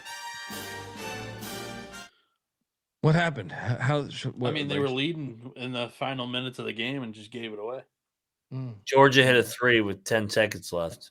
Yeah, And then another Blue wild Cane? name. Blue Cane? No, but No. it was another wild name that Georgia's got. Hold on. It was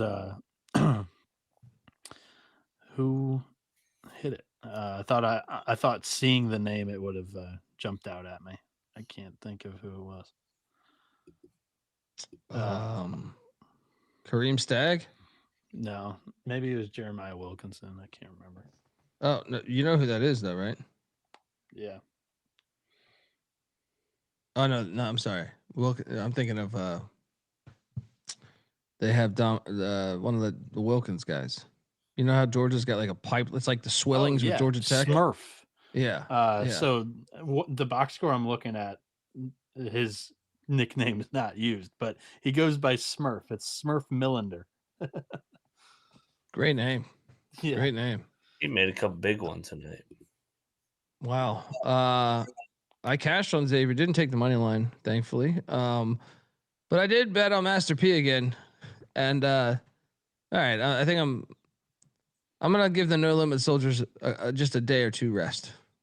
But we got to talk about our boy Wahlberg and this intel I gave you guys, this valuable intel I gave you guys at Media Days, where you guys chuckled and laughed. You told me I was foolish. They're 5-2. How many wins they have last year, Mac? 6. This is why you go to Media Days. I gave you the answer, Mac. Say 6. Yeah, no, 6. And he's got Pepperdine on Wednesday. And Bakersfield after that. Yeah. And then they probably won't win the game. That's probably true. They could get, Air Force. Yeah. Look, they're rolling. Let's go. Except here where I lost money. Sanford and New Mexico State. How about New Mexico State drilling Sanford? Yeah. I was impressed. I had Sanford last night. Didn't bet it, but I was like, yeah, I like Stanford. New Mexico State with Mudge, man. Yeah. Yeah. Or who? Sorry. Shout out to Feels Bad Man 23. I know he's an Auburn fan. We were just sitting there bombing on Auburn. It takes a decent person to hear that and stay on the show. Last night he said he agreed with us. Oh, he hates Stephen Pearl. Okay. Yeah. Yeah, and I agree that no reason Fresno shouldn't have a decent program. We are on the same page there. Okay, well, we got to talk about this because I watched none of this. But what the hell happened here, dude? There was a murder. Texas Tech goes 4.5 minutes scoreless.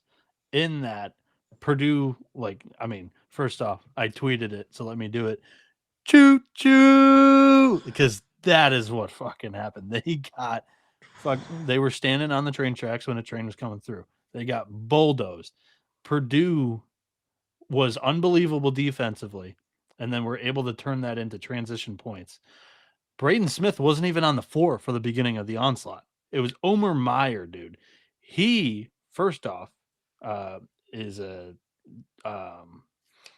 he's from some small country internationally. It's more well known for religion. I can't think of the fucking country now, but he's pretty damn good. He's like 6'4", 6'5", and he's kind of built too.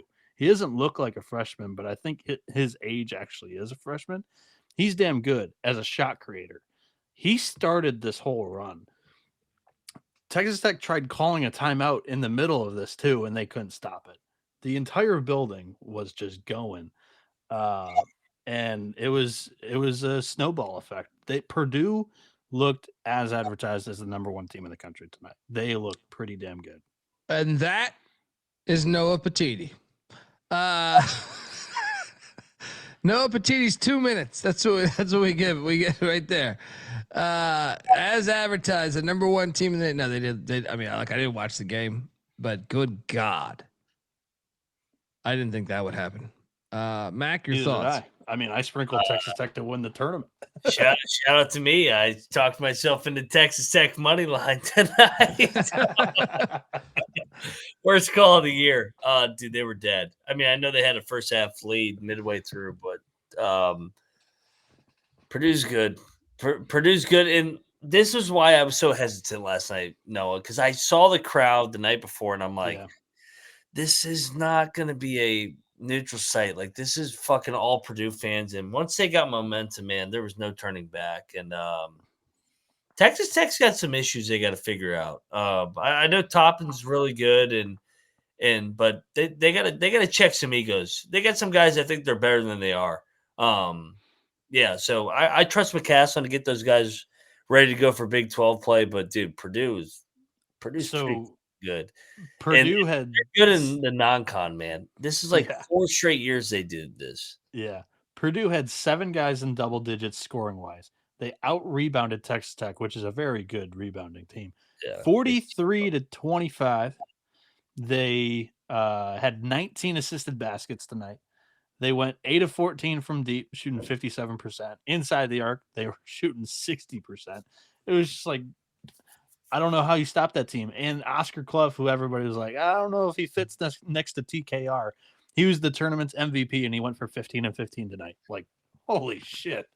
You better hope you don't draw South Florida, because there's a guy named Tobin Anderson on staff that knows a thing or two up in the old Purdue Boilermakers. Well, those South Florida Bulls would have to be a 16 seed or at large, which I don't know if they're playing themselves into an at-large conversation. This is Noah Petiti, by the way, everybody. Yeah, Noah Petiti's work. Let's talk more Noah Petiti because we don't have the slide. Nebraska beat K-State 86-85.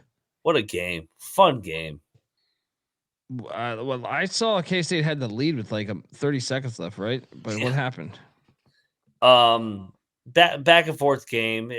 Nebraska was dominating the first half, up 10 at the break, but then K-State made some shots. Haggerty was awesome again. K-State missed a blockout to lose the game. Hoiberg's son gets a free throw or gets a rebound, makes one free throw. Funny, he has no issue knowing when you're up by 1 with 0.9, you should miss a fucking free throw. But Doug McDaniel, the guy making multiple millions of dollars, doesn't know that. So shout out to Fred Hoiberg's son. Great win, Nebraska. Fun game. That was a fun Big 12 matchup too in Kansas City. I mean, it was a fun atmosphere. This duo of Rink Mast, who is a big who can step out and shoot it and gives them tremendous spacing. And then Price Sanford, who was not even on my radar, is like, I thought he was the redheaded kid out of the whole Sanford family, but they have another one, dude. This kid is another like piss you off white dude that just drains threes and plays in your face defense like the other two Sanfords. Nebraska looked good tonight. I was actually more impressed with K-State because my biggest question with Tang recently, these last 3 years, is just, can they be consistent? And holy smokes, this Abdi Bashir kid, he's a Monmouth transfer. He drilled 7 fucking threes tonight. Guess what? He's an Omaha, Nebraska native. So he was definitely like a little motivated for this game. They should totally be in a conference together. Wouldn't that be cool? Dude, I was thinking the same thing. Watching that atmosphere, those fans talk shit to one another tonight. I'm like, why are K-State and Nebraska not in the same league again? They should totally be in the same conference. God. Anyway, Sac State and Cal. I took the points. I did not bet this, but they lost by 24. So shout out to the Golden Bears. We got Cal Stanford on the gridiron tomorrow. Love that rivalry. On basketball, Cal won the Friday night slate because they won and Stanford did not. And what kills me here, guys, and I know I say this for a lot, but there were like 4 or 5 fringe games, I feel like, each night that I consider betting. Yeah. I really thought about Seattle. Now, I didn't think about the money line. I just thought Seattle was the right play. I just didn't bet it. And I'm fucking disappointed in myself because they won outright by 8. What a great fucking win for these Redbirds. Mac, your thoughts? It really is a great win. I mean, maybe a look ahead to the football game tomorrow. But I mean, to go in there and get a big win. Stanford's been really good in these bye games too, but they finally dropped one under Kyle Smith. So shout out to the Red Hawks here. Yeah. Bieniek, your thoughts? Last night we were talking about it a little bit, how we couldn't really recollect a lot of mid majors beating high majors. And that's just because of the scheduling, that a lot of these solid mid majors haven't been able to get opportunities against high major teams. Well, Seattle's one that returned their entire backcourt of 3 seniors from last year, and look what happened. They knocked off a Stanford team and Kyle Smith, who I think is an excellent coach. And when you go up against these solid mid majors, it's definitely dangerous. But if you play the tomato cans every night, you can just go through the motions and beat them by 30. Yeah, I want to touch on that a little bit. ESPN Insights tweeted out this: ranked men's college basketball teams are 85-0 versus unranked teams this season. That is the longest win streak by ranked teams against unranked opponents at any point in a season in the history of the AP poll. Okay. Means nothing to me. I'm just because curious. those ranked teams are only playing other shittier teams, right? Yeah. Or bottom or shittier teams. So no, that's why I'm bringing it up. Is it kind of goes to what he was saying. Yeah. What's my guy's name again? The clip Caputo. we made. Chris Caputo. Yeah. Kind of goes to exactly what he was saying. Yeah, for sure. But they're flexing. ESPN. Go figure. I thought that was so cheap. out of touch. Yeah, cheap, low hanging fruit. They did it the day after Caputo said all that. I thought it was out of touch. No, I wasn't bringing it up for the shock value. I was bringing it up because of the just. No, I'm not blaming you. The connect. I'm connecting it to what we said the night before. Yeah, I'm not blaming you at all. Okay. Portland and Cal State Fullerton. I want this pilot. They drilled Fullerton by 18 points. It's a matter of national security. It was a matter of national security for these pilots. Fullerton's terrible again. Yeah. That's something I think we need to note.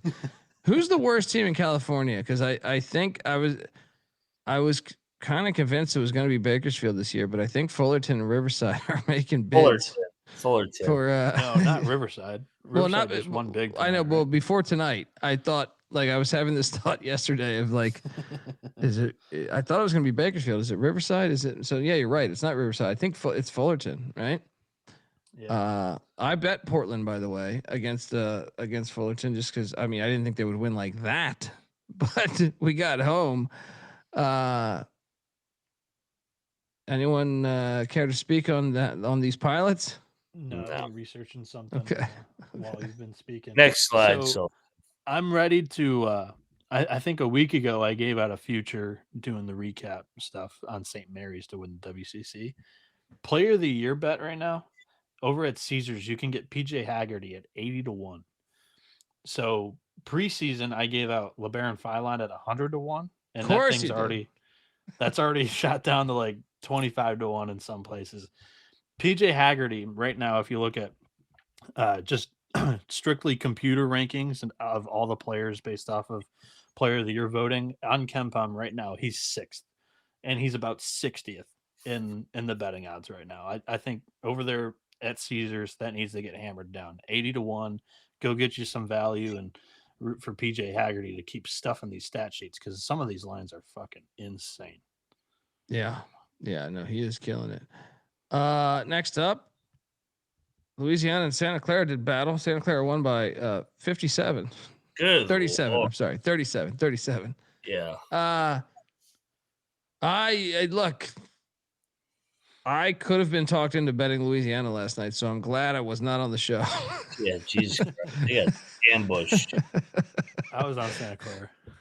There we go. Good God, the Raging Cajuns are trash. Montana State stuck it to Long Beach. I was thinking Long Beach was the play here. I didn't bet it, but I was considering it because I just thought, why is this line so short? It's at home at the Pyramid, but no. Shout out to Montana State. They got it done. Yeah, That game is going to feed families, by the way. I did cash this here. I bet Montana State too. So that was my last win of the night. Sorry about that. On the Bobs. Bieniek cashed on Montana State. I cashed on San Jose State and Tim Miles against Southern as they won by 14. Anyone ride with me? Or you thought the stunk, didn't you? Yeah. I thought it did too, but I was just like, I'm going in. Holy shit. Shout out to the Map Crow giving us $200. Great show as always. Colby with the Denver money line call. Noah with the Real Blue Devils. Appreciate all of you and the passion for this great sport we have. Thank you, Map Crow. And look, you're the man. Thank you. It's interesting. I ran into someone, a fan at the game that did not watch our show, just listened, which I thought was interesting because I just feel like I always assume now that everyone's just that watches the show. But one of the things I appreciated, the compliment I appreciated most was that he was with one of his friends and he was explaining what our podcast was. He goes, they gamble all the time, but the guys really love the sport. They love the hoops, and he gets it. To me, like sometimes just people say it's a gambling show, which yeah, we do gamble. We love to gamble. We bet. It's fun. Yeah. But I think the first things first, we love the fucking sport. So I'm glad that comes off. Yeah. Shout out to Map Crow. What's up? When we went to Las Vegas for the first time is when my attitude and approach to the show changed, because when we were able to meet fans and everything and like their dialogue with those guys, like you learn kind of what they really enjoy out of it. But also I've always had like a tough time at like describing what we do. And we took so many Ubers and stuff with Kramer and Sean and you, and just the way that you guys were able to describe it was, it's an entertainment sports gambling show. Like, but it's like entertainment first. And that becomes like the love of the sport. We're able to have fun and be able to talk about all these teams too. So I lump that in the entertainment for sure. 100%. I would describe it as entertainment first, but I like to think, I mean, I know I didn't know you guys, but this was kind of going on in my household with my brothers. Yeah. Like, I mean, growing up, like we're just always, arguing, talking shit, calling you a gap tooth pile of shit. My brothers were calling me that, you know what I mean? So it's just like, that's part of the fun of it. But man, watching the games today too, man, I love this thing. That's why I think we're so passionate in our stance for whether it's neutral site games or whether I love it. I don't know where I would be without sports, like football and basketball specifically. It's been such a part of my life since I was growing up. I've watched since I can remember. I'm the youngest in my family, so it's like it just was there nonstop. No matter what the fuck you're going through in life, I can still bet San Jose State -4.5. Boom. Or if you don't have money, you can still get to enjoy it. You can put if you got no money, you can still put a $1 parlay out there. You can always get down some action. Yeah. Sports is a lottery ticket. Yeah, but the best part about this though is you can't really cheat it. If you love it, you don't cheat it. Yeah. You know what I mean? Also, like, what's that? If you only had $5 and you put it on a Central Connecticut 10-1, or you put it on a Denver at 18-1 or whatever the hell it was, it's $100. Yeah. Exactly. And then we give you that too. But I mean, even if you don't, we've gotten some fans before that don't even gamble, that just like listen to the show because of our passion for the sport, which is, that means a lot to me too, because that's when I came up with this concept of the show. Before I even knew these guys, I just wanted to do that. I wanted to be able to talk about the games that no one else. As someone that went to ECU, I was like, okay, there's a lot of cool games out there that no one talks about. You know what I mean? And and the big ones too. I love the big ones just as much as I love the small ones. So, this anyway, Go Beavs chat got me to laugh Out loud. Kobe's crazy. He goes, Mac Go knows Beavs his does shit about crack me college up. basketball Yeah. too. Mac picks UMass all the time knowing he's going to lose. I had the That's in discipline football today. even more. Yeah. I had the discipline not to pick UMass today. Discipline. Mm-hmm. That should count as a win, honestly. I didn't lock UMass. I go. That should count. That should count as a I win. don't know if I was. Like, my pride will not pick You know against- what it was? Is you hit on UConn football this week, and I think that finally got over all your bad juju with them. And also, Colby, one other thing too is like this live chat has made it so much more fun because 100%. I know you were doing it a hell of a lot more than Mac and I without a live chat, but with it, these guys make it so much more fun. 100%. Half the time, they 100%. are the entertainment for us. Yeah. Yeah, I mean, connections. It's great to know that people like the sport just like us. I mean, I figured there would be people out there like that, but to actually connect with them, because when I first started the show, there was no live chat, and you're just talking. You just sound like you're talking to yourself. I mean, I was doing this thing. I mean, yeah, I had Nick and Patty C on, but most of these nights it was just me solo. Yeah, There comes a point where you keep making like inside jokes on each team, and it's like I don't even know if they know it's funny because I'm super impressed with how you were able to do that. You just had that's how all your inside jokes started, where just you were talking to yourself, trying to entertain yourself. Yeah. I mean, that was a hard time. Those shows, they weren't killing it either. I'll put it like that. They were getting about early on, those things were getting like 50 downloads, and I was just like, perfect. Here we go. Yeah. Not anymore. The picks were good. Yeah. There we go. And that's why I locked up San Jose State. I want to go back to Nick. It's what he said in the chat. He goes, "This is Tim Miles' most athletic team he's ever had." Nick does play-by-play for San Jose State. Shout out to Nick. Great guy too. Hung out with him in Vegas recently, as some guys wanted us to do cocaine and mushrooms, and we passed. Thank you, Nick. For is he the one perfect that saved you too? Well, it was good that he was by my side because Nick's a lot younger than me. He's a great guy. He has never dabbled, as far as I know, he's never dabbled into that. So he was quick to say, "Hey, no, I'm out of here." And I was like, "Yeah, what the fuck, dude? I got a 1-year-old." And then I paused for a second, and I was like, "Where are the mushrooms at?" Right? And then I was like, "They're because the guy's like at his hotel room." I was a 20-minute cab. I was wondering if Nick gave you the Heimlich after eating the potato. But Nick's the man. What do you think about that? What do you think about that comment, though? Maggie just completely blows through that. That did never happen. Hilarious. So I'll tell you a story, folks. What? I think Nick is right. I like Tim Miles' team at San Jose this year. I'm high on them as well. Now carry on with the mushrooms. No, yeah, I mean, I should have done that, but hold on. I also want to say what Noah's referring to. I don't think that I've told the story on there, right? I don't think I've told this. I don't know. You guys will get a fucking kick out of this. I show up to Mountain West Media Days super early, right?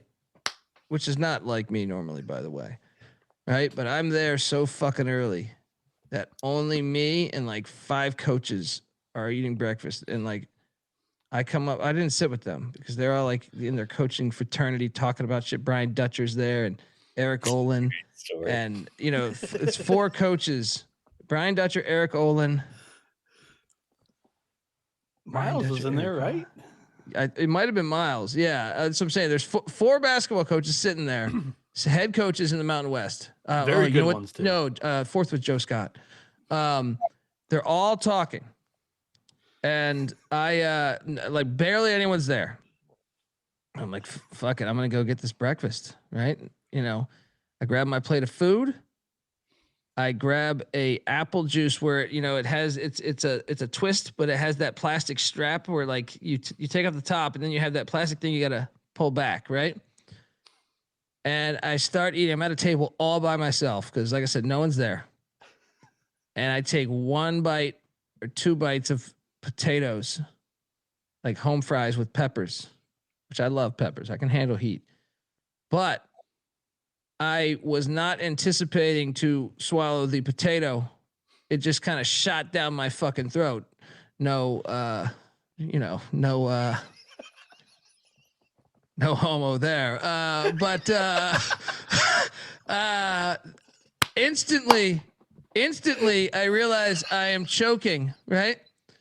I am choking and I go, I'm trying to be cool. I pull out my I got the apple juice right there.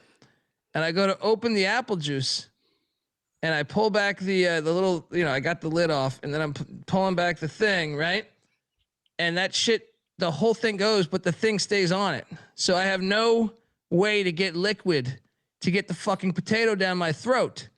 So then, but remember, like, I'm so early that they've barely put out the breakfast. Like, there's still like half of it is not out yet. So I stand, I'm like, whoa, right? I'm just like, oh fuck, this potato, I'm choking on this potato, right? And these coaches are right next to me. They don't even they're not even noticing that I'm dying over here. I stand up and I go over, I'm like, oh fuck me. I got to get over back to the kitchen. I need some water. I go to the water bin. There's only ice in the fucking bin. They haven't added the water yet. So I'm like, I'm like, and I'm sitting there and I'm like, oh fuck. And I just see decaf coffee, a hot bin of this shit. I'm just like, all right, yeah, I'm going to burn the fuck out of my mouth, but I need to breathe. Right. So I just grab decaf coffee and just shoot this shit back, hot as fuck. And I'm just like, and I can breathe again. And I can't believe these bastards did not notice me choking for like fucking 3 minutes. Dutch is sitting over there talking about he got like a house up at some lake. And I'm like, I'm fucking dying over here, you motherfuckers. No one could have got me. Somebody. I'm just like, and I thought I was never going to be. Well, he wasn't there yet at the time, but I'm saying, I honestly thought they were never going to invite me back ever again. So it was like, I almost didn't want them to notice, but then I was also like, but if I die here, this is going to be very terrible. So I think I'd rather live on. Dundee dies by potato. So, yeah, that's what happened there at Mountain West Media Days. They probably to go Beast, but they're like, who's that guy on mushrooms? Oh boy. That was tough, man. My eyes, when you start choking too, your eyes get super watery. Yes. I had so much water in my fucking eyes the next like 10 minutes. I was just sitting there and I didn't even go back for that breakfast. I was like, fuck you, plate of food. Right. Just, that was a rough start to the day. Feels bad, man. Because if I die, I want to die at Mountain West Media Day while Brian Dutch is talking about his portfolio. I'm just wondering if they really noticed and they're just like, we don't like that dude. Right. Like, cause it was, I find it hard to believe they did not notice. There's like 5 people in a room that could seat 100. And it's one guy's going, like, you know what I mean? Like, come on, guys, where's your fucking awareness? Hilarious. Anyway. Oh, so fucking funny. Hit on San Jose State. And Nick, I don't think I told you that story. But yeah. Anyway, shout out to San Jose State. Next up, Cal Baptist and Grambling. That's what we do here on the College Basketball Experience. Perfect game analysis for San Jose State. Grambling, nice cover. Yeah. Grambling. Was this a cover for Grambling? I got a bad number then. No, they didn't cover. I thought it was 14.5. Oh, if you get, no, it did close at 14.5 actually. So okay. Damn, yeah, 3 points movement there. The chat's cracking me up here. Presbyterian, UCLA won by 40. I bet Presbyterian. And of course, the time I go to bet Presbyterian, Mac, of course. Did they get killed?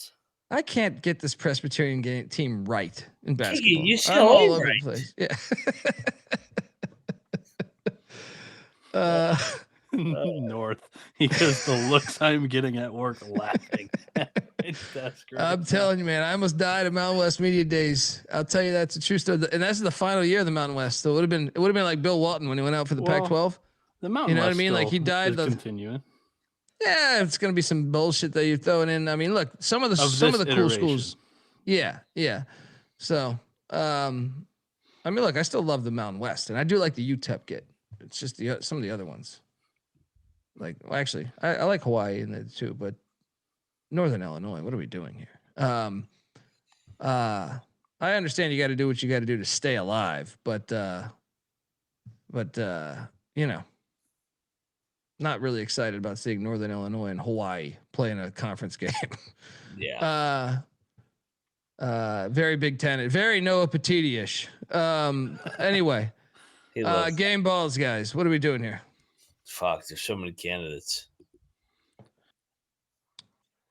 All right, so Colby will go Denver. I'll go Central Connecticut State. Mac up. You guys went dog, dude. I'm going Purdue. Like, well, of course you are, because you lost by 40. Like when I know it's not a money line. I mean, it would have paid out a nice money line dog if you just alt lined it minus 25.5. Dude, Purdue was unbelievable tonight. You beat Texas Tech like that, you get a game ball. Yeah. And look, if you're gonna do that, then I gotta give my worst play of the night. Game ball to South Dakota State for winning by 50 against Georgia State. What?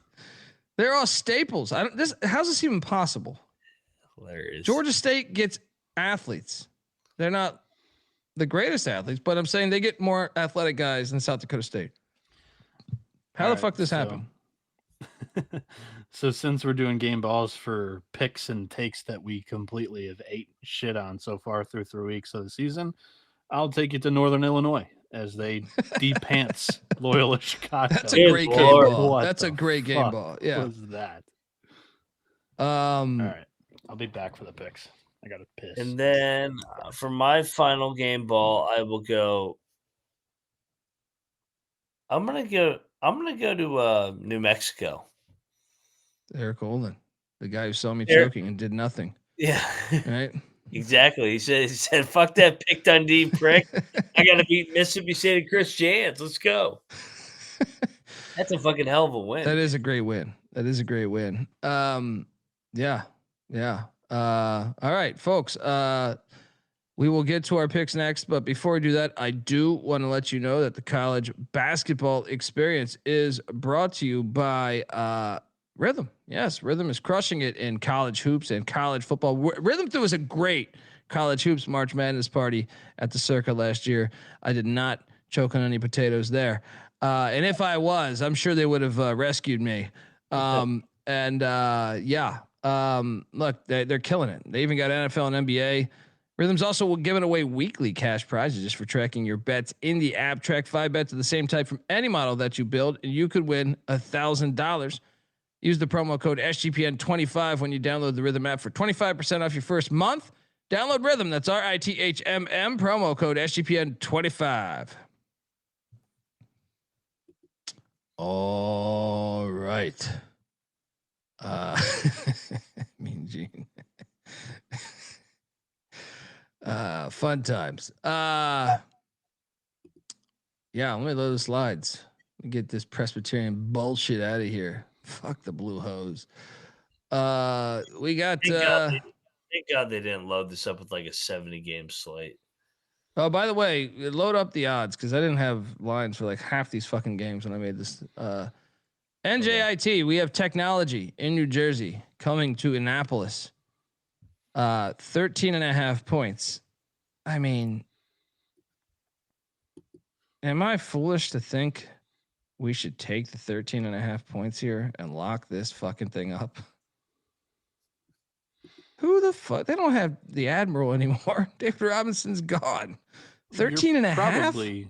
You're probably right. I mean, NJIT got destroyed the other night while Navy was hanging with North Carolina. Yeah. I got to go in.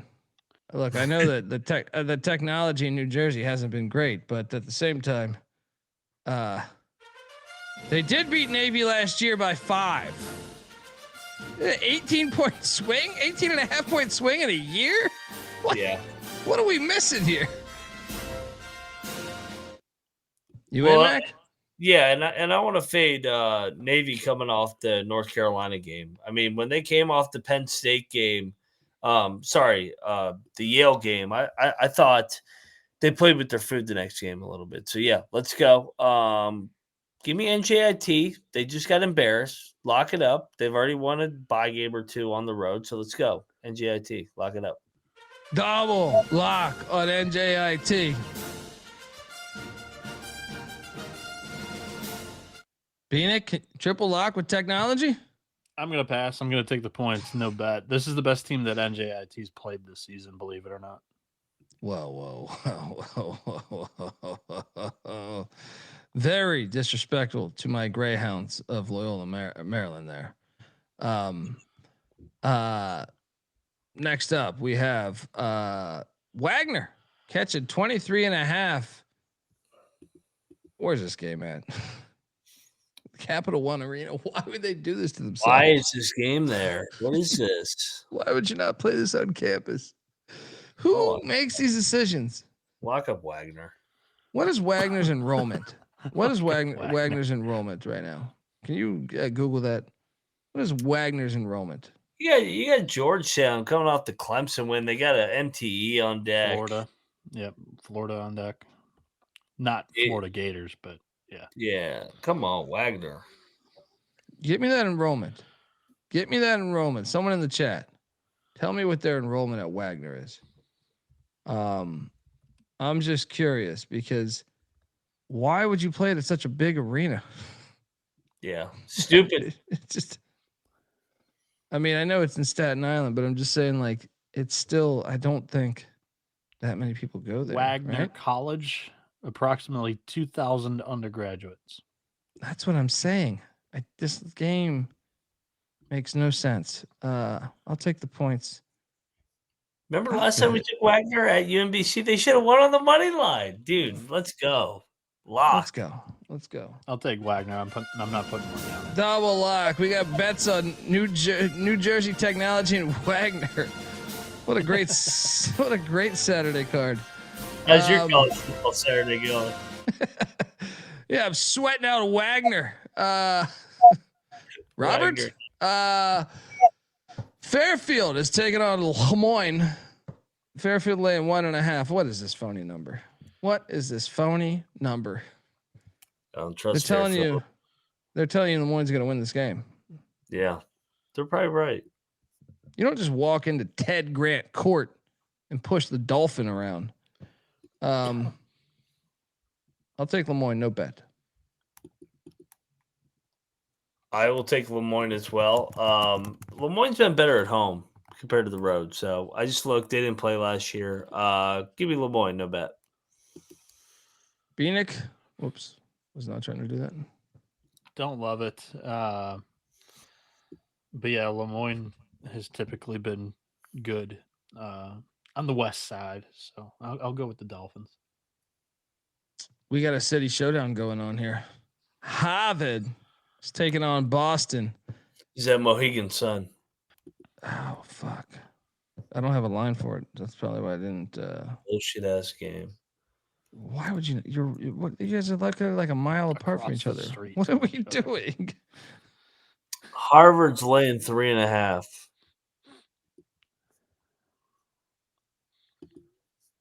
I'll take Boston money line.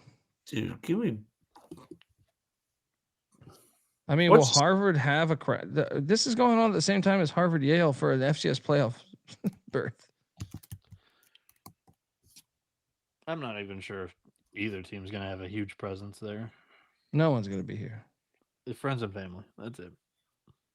I'll take Boston money line. Actually, friends, family, and Providence fans, along with Penn State fans. Yeah, that's the second leg. I will. I'll lock up Boston. Here's your site. Moneyline McIntyre. Locking up the Terriers. Moneyline. Terriers. Bieniek, you're not locking Harvard, correct? No. Okay. Yeah, I'm just taking Boston. I'm not going to lock it. Fucking Connecticut. You know what I mean? Yeah. Take the points. Fucked up court. NC Central Let's take it on the Dayton Flyers. 28.5, huh? Oh God. How much money have I lost on Central this year? Dayton has that look ahead. They play Georgetown next in the Florida MTE. I can't bet this because UD Arena has the potential to lose. I'm taking 1000%. Central. I'm taking Central, but I'm not going to bet it. Mac? Points, no bet. It should be a sleepy spot, but I'm not betting on it to be a sleepy spot. 28.5, by the way. The slide's wrong. It should be a sleepy spot because Dayton just won against Marquette. I know. It's a huge sandwich, but yeah, I mean, I'll lay it with Dayton. No bet. What's Central off of? They just had a 120-point splattering over a 91. Dude, I mean, it should be the fucking spot for Central, right, Colby? It should be. Colby's just ready to talk about the next game. It should be. Oh, God. Next up, do you boys want to make some money or what? Because the fucking Long Island Sharks are heading into Champaign. Hey, Champagne's always been a pussy drink in my day. All right, even on New Year's, you're doing fucking champagne. Well, you're probably going to have some pussy.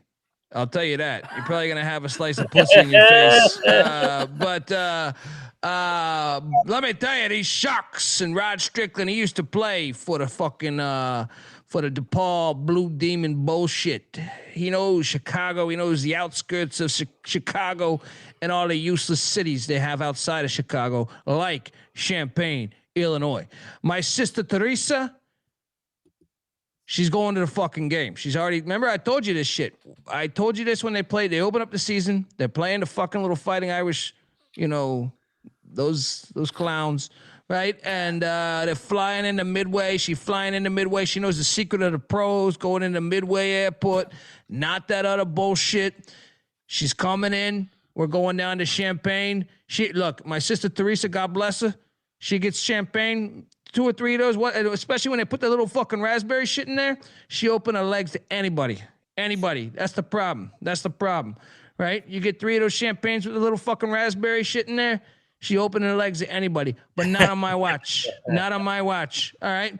The Sharks are catching 34.5. These Vegas fucking clowns sitting over there in their little sports books, got rid of the smoking at all these casinos. It's very anti-American, in my opinion. But let me tell you this. These Sharks, 34.5, disrespectful to an NBA great as Rod Strickland is. We're coming in there. We're swimming with this is a classic USA. This is a fucking USA against fucking Europe thing. Who caught who in World War II? They calling us, please, can you come over here and help us? And boom, we show up. Party's over. Fucking party's over. That's what's gonna happen here in your little bullshit Champagne town with your goddamn what the fuck mimosas? I know Mac like to admit he liked the mimosa bullshit, the fucking Bellinis. I don't even know what a fucking Bellini is, but I know the Bellini bullshit. I guarantee you he was down with Mussolini, and we saw what happened to that fucking prick. Okay, boom, Long Island covering the 34.5. Lock it up. If you see my sister Teresa, just go light on the champagne. Light on the champagne. In Champagne. Tell me you guys are battling. No, I'm not going to battle. I will say the sorority girls do love the fucking nice champagne. So I like a little mimosa action on a little Saturday brunch spot watching the Long Island Sharks. Give me the points so bad. I'm not betting this game. I'll root for it. And for the record, your pizza is fucking bullshit. It's goddamn. You're basically having my sister Teresa's casserole. You're basically having my sister Teresa's casserole when you have that fucking shit. But I'll tell you this: we'll meet at the Green Mill. You know the Green Mill. We'll have a few drinks there. Head over to Ditka's for a classic steakhouse. All right, for a classic. It's not Luger's, but it's Ditka's. All right, Bieniek, what are we doing here? This is a lock battle. Illinois is going to destroy Long Island in this game. They beat the crap out of these non-major bye games. I mean, plus you're getting Illinois off a home loss to Alabama. Underwood's going to get after the guys in the off days. Underwood sounds a little phony to me if you break it down. Think this Baltic 5 knows who the hell Rod Strickland is? Baltic 5 bullshit. The only one that you even have a chance that knows who Rod Strickland is Stojakovic. Other than that, no Baltic. Baltic bullshit. I play Monopoly. All right, I play that bullshit. This is Park Place, motherfucker. Rod Strickland. Not this Baltic bullshit. All right? Place. We're setting up casinos on Park Place, and you're sprinkling this European bullshit. Get out of here. Battle. You guys have fun with your battle. I'll be there drinking the champagne, watching the game. Your goddamn mimosas. On me. Fucking ladies. This McIntyre character drinking like a goddamn broad. All right, with his little fucking mimosas. Can you put a fucking raspberry in it? That's what he said at Vegas. We were at the fucking Circa. He ordered a mimosa. I'm sitting there, having a man drink. And he says, I want a mimosa, and can you put 2 raspberries in it? This type of bullshit. He says this in Morgantown. No way. He had to get this in abroad from Morgantown. Rumplemans in Morgantown. Rumplemans. Fire. Unbelievable. Fucking going with the Europeans. You're going to lose, and you're going to lose big, just like in World War II. All right, all these little fucking Europeans, Churchill this, Churchill that, picking up the phone. Bullshit. All right, all of it's bullshit. Boom. We got a battle. Dundee on America and the American dream. Bieniek on the European Bellini bullshit.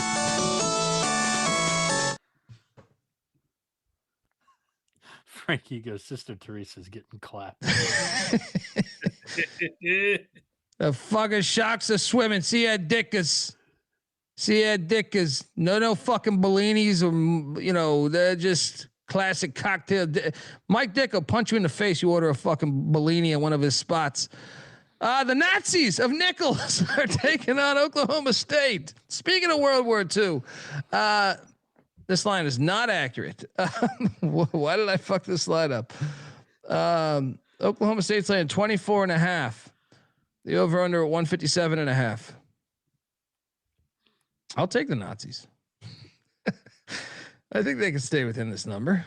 I'll lock this up. Yeah. They're off. I mean, OK State's been playing some good basketball here, game after game. I mean, they just played their former assistant. They played A&M the game before that in South Florida. Yeah, give me the Nazis here. Another winless, but they're better than the records. Let's go. Hitler's going to cover tomorrow. Nazis covering the 24.5.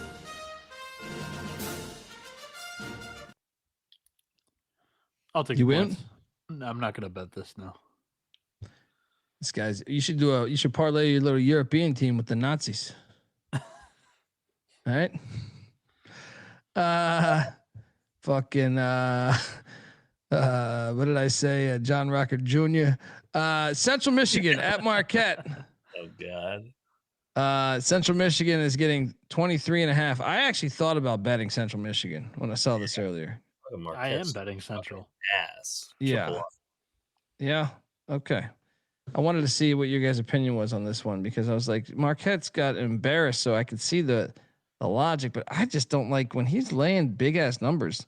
First off, this was an 8-point game last year. Yeah.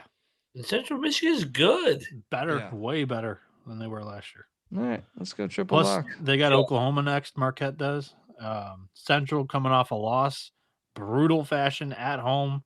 And this is a get up spot up against a high major. I think they cover this. I think they lose probably by like 15, 20, but I think they cover the number. Yeah. Fade Shock is a big favorite. Let's go. Triple lock. Fire up chips. Fire up chips.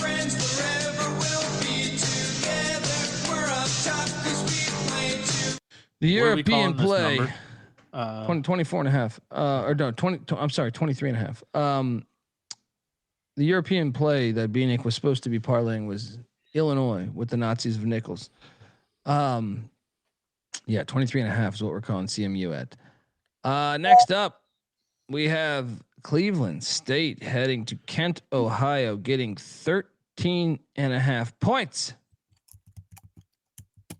Kent won by. Wait, this is their second time they're playing? State team, though. Yeah, they played a week ago.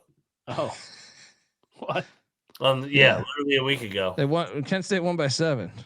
No way. What's the number? 13.5. Dude, we should bet Cleveland State. It's at Kent, but Yeah, where was the first matchup in Cleveland? I take it. Yeah, no, it was in the ballroom in West Virginia. It was in the ballroom. But since then, they've won against Wright State. They blew out Eastern Kentucky. They haven't had their letdown spot off the West Virginia trip. Yeah, I'll lock up Cleveland State. I mean, it's hard to beat a team twice. Say it's gonna come, huh? I'll go. I'll go. Like, I'm not talking about like letdown as in lose, but like letdown as in go through the motions, win by 7 or 8. Second game in 8 days. Yeah, give me Cleveland State. The Vikings. I'll jump on that. Double lock Cleveland State in the points. I'm laying it with Kent. I think they're the better team. All right. Next up, we have Lowell taking on St. Peter's. Anyway, no, I see St. Peter's actually laying 6.5 now. 153.5 is the total. I'll take the points. Fucking Lowell. What a joke they are. I'll take the points though. St. Peter's can't score, man. I kind of like St. Pete's at home though. Oh wait, man. They still haven't upgraded that gym, I don't believe, and that's one of the worst in the country. But they play well there. Maybe that's the angle. Well, it is. That's what I was going with on that one. I believe. I know they were talking about renovating it. I don't think it's happened, but still, I mean, their one win this year was against Fairdick at home. The other 3 have been double-digit losses on the road. I'll go St. Pete. All right. Next up, we have Maryland Eastern Shore at Binghamton, the game we've all waited for. Didn't they just play tonight? I mean, how many? That was Canisius. No, Eastern Shore played. No, Eastern Shore. I mean, they just played like. No, I'm saying they played Canisius tonight.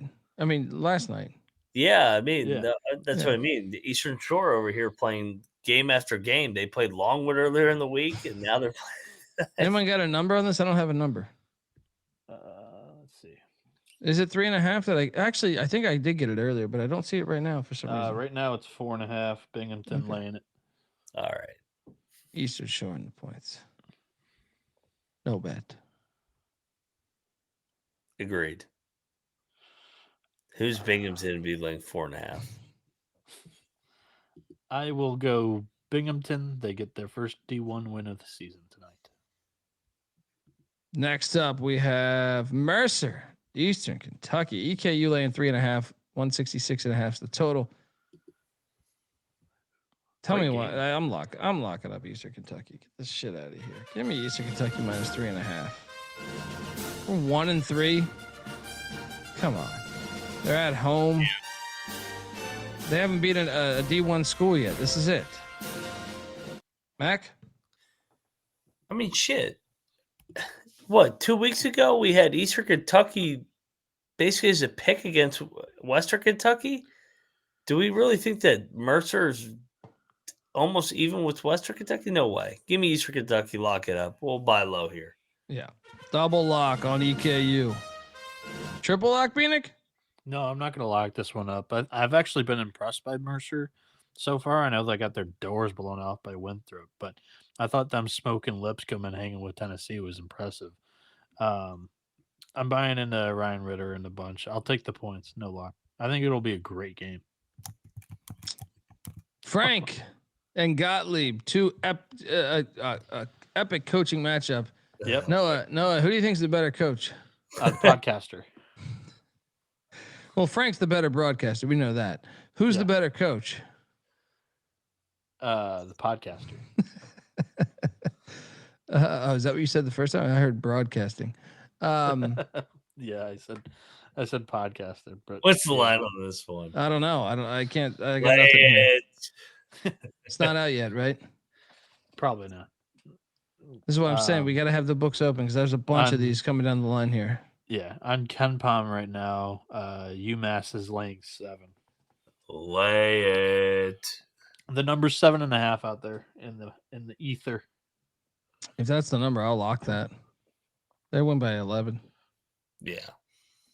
I watched Green Bay today. They're a jump shooting team. UMass chokes them out from a physicality standpoint. No one's got a line though, so this is a hypothetical. No, 7.5 is a line. It's out there for real? Yeah.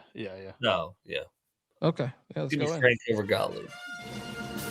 All right. Double lock on the Minutemen. You in, Mac? I mean, Bieniek? Jesus. I'm going to take Green Bay. They've had 2 good games in a row for Green Bay. Noah Bieniek trying to get under Big 12 Max skin. They lost in overtime to Minnesota, and they lost by 6 to Yale. No, 24 hours of prep. Both of those 2 teams are better than UMass. I don't know if Minnesota. Do you think he did prep for Yale and Minnesota? You think his prep worked? I think it's all talent, autopilot.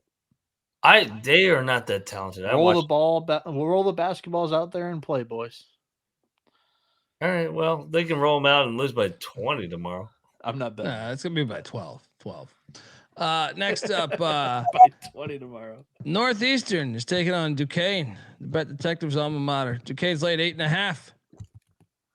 All right, this is in Akron too, by the way. It's like the LeBron James Classic or some shit. The slide has it. The slide has it in there. I want to take Northeastern so bad here. I got to do it. Give me the 8.5. Give me the 8.5. The spoil LeBron. Give me the fucking 8.5. Moneyline's live. I agree. This is an overreaction to the fucking Princeton game the other night. Let's go. Northeastern. Double lock. Bieniek, triple lock? I'm not betting against Duquesne, but I am going to take the points. I think Duquesne's actually got some really good talent this year. This Pittsburgh clown over here. Hey, Tony Battiti's. They won by 14 against Loyola. They beat Queens straight up, which I know. I've been losing on them. No, they cooked the books on one of those. That was the game they cooked the books, the Queens game. Yeah. Well, they went to overtime against them. I don't know if they cooked it. Shout out to Robert Martin, who says Akron's where the very first AA meeting happened in 1935. No shit. No wonder that fucking fun. Yeah. Robert Martin, brother. It's been a minute, brother. Good to see you, man. I seen you in the comments like after the episodes dropped. Yeah. He was in here earlier saying like first time catching you alive this year. That's our guy, man. That's our guy. Hope you're good, brother. I hope you're good, Robert Martin. No wonder Akron, Ohio sucks. Yeah. Sobriety. Yeah. The whole state of Ohio sucks. There you go. There's Bieniek. Penn State, Providence. Providence is laying 3.5 in Mohegan Sun. Lock. On Providence, right? Yeah. Now, I was alerted by Cousin Mush, who's a diehard Providence fan, that school is out. Everyone's home for Thanksgiving, so he doesn't think it's going to be that lit. Yeah, but it's off campus anyway. Yeah, I'm still doing it too. It's at the Mohegan Sun. That place was on it too. Fire. It was against Virginia Tech, and they went to overtime against Virginia Tech. That Virginia Tech team is miles better than this. Yeah, we covered this one on the SGP show, and I thought I have to continue to go in. I don't care who's there. Mac, what are you doing here? You guys are both locking Providence? Yeah. All right, I'll battle you. It's a fraud fan base. It's a fraud fucking program. Give me Mike Rhodes as a dog here. Laying points to Kim English. No, thank you. Give me Rhodes. We got a battle. Mac on the Nittany Lions. Bieniek, Dundee on these Friars.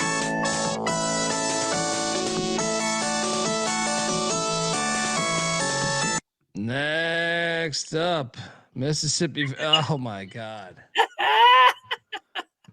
This line's the real. Dumpster Fire Classic of the year. They're laying 24.5 though. That's insane. We have to lock Valley State, right? Oh God. 24.5. I kind of want to bet it just to bet it. The Dumpster Fire Classic with 20. The last time they played, Bakersfield won 69-64. The last time they played. When was that? 2012. Here's the problem, though. What have they been doing for the last week? They're at an Econo Lodge in fucking Hawaii. they were, well, they'd probably been in California somewhere, but it's too expensive. They were probably in Vegas. I'm trying to think how could they're in Laughlin. They went to Laughlin. That's they're in Laughlin. What's that? That's my concern. Like they played well in Hawaii for 2 games, but it's been a week. What have they been doing for the last week? There's no way they went back to Mississippi and then now they're in California. They're in Laughlin. There's no shot. They're in fucking Laughlin or Fresno at an Econo Lodge. For you get 6 rooms. Tell them they're students, you get a little discount. But sign a few autographs. This year, they lost by 6 to Utah Tech and 7 to Manhattan. This is Bakersfield. I'm going in. I think. I mean, am I crazy to think Moneyline could be alive here at plus 4,000? Whoa! You're gonna lose by 50. Are you serious on the Moneyline call there? I told you last time they played was a 5-point game. I agree. I want to lock this game. I think that this game is going to be super entertaining in the wrong way. 24.5 is free. I'm going. Watch them lose by 40 tomorrow. After I say that. I am battling you guys. This is a trap. This is a trap. This is a trap. That blue court is a trap. I've seen this. Dundee, Bieniek on the Delta Devils. Mac on these Roadrunners. Meep. Shout out to Colt, who will not take any Laughlin disrespect. Well, in the summer, it's better in the summer. In the winter. Whoa, what happened here? Being quit. Bakersfield hacked into his internet. Next up, we have North Alabama. Do I have to let him in? Oh, North Alabama is at Chattanooga. This is a good game. Chattanooga's laying 6.5, not 16.5. I fucked that up. The over under at 154.5. I'm gonna lay it with Chattanooga. Mac. Give me the points of North Alabama. I just want to watch this game. 2 good coaches, Earl and Poole. I agree with Mac. I'm on NAU or UNA here. I always say that reversed. I like the Lions. Next up, the Mexicans of UT Rio Grande are in Springfield, Missouri. Did you see that flood in their football stadium? Yes. Good Really? God. Put that on, search that on Twitter. That's ridiculous. Their fucking whole, what do I search? Missouri State flood. Okay. Missouri State, or what's the name of that stadium? Their football stadium is, Missouri State flood might work. Football stadium. What the fuck? It's like the tragic magic here for the Mexicans. Plaster Stadium, I think it is, or something like that. Blaster Stadium or Plaster Stadium. Get plastered at Mississippi State football. Yeah, I think it's called Plaster Stadium. Jerry Davis was Doc Bradley on the 2012 Mississippi Valley State. It's a waterfall in their lot. Yeah, it looks like Titanic or some shit. Missouri State's laying 2.5. We got to bet the Mexicans, right? I agree. Let's go. Let's go Rio Grande. Get up. It's a short little yapper, but plus 120. Give me the Mexicans. Let's go. Double lock. Bieniek, you in? Yeah, I think the wrong team's favored here. I'll lock it up with you guys. There we go. Doc Bradley talk. You know, a lot of people go to college for 7 years. Triple lock on these Mexicans.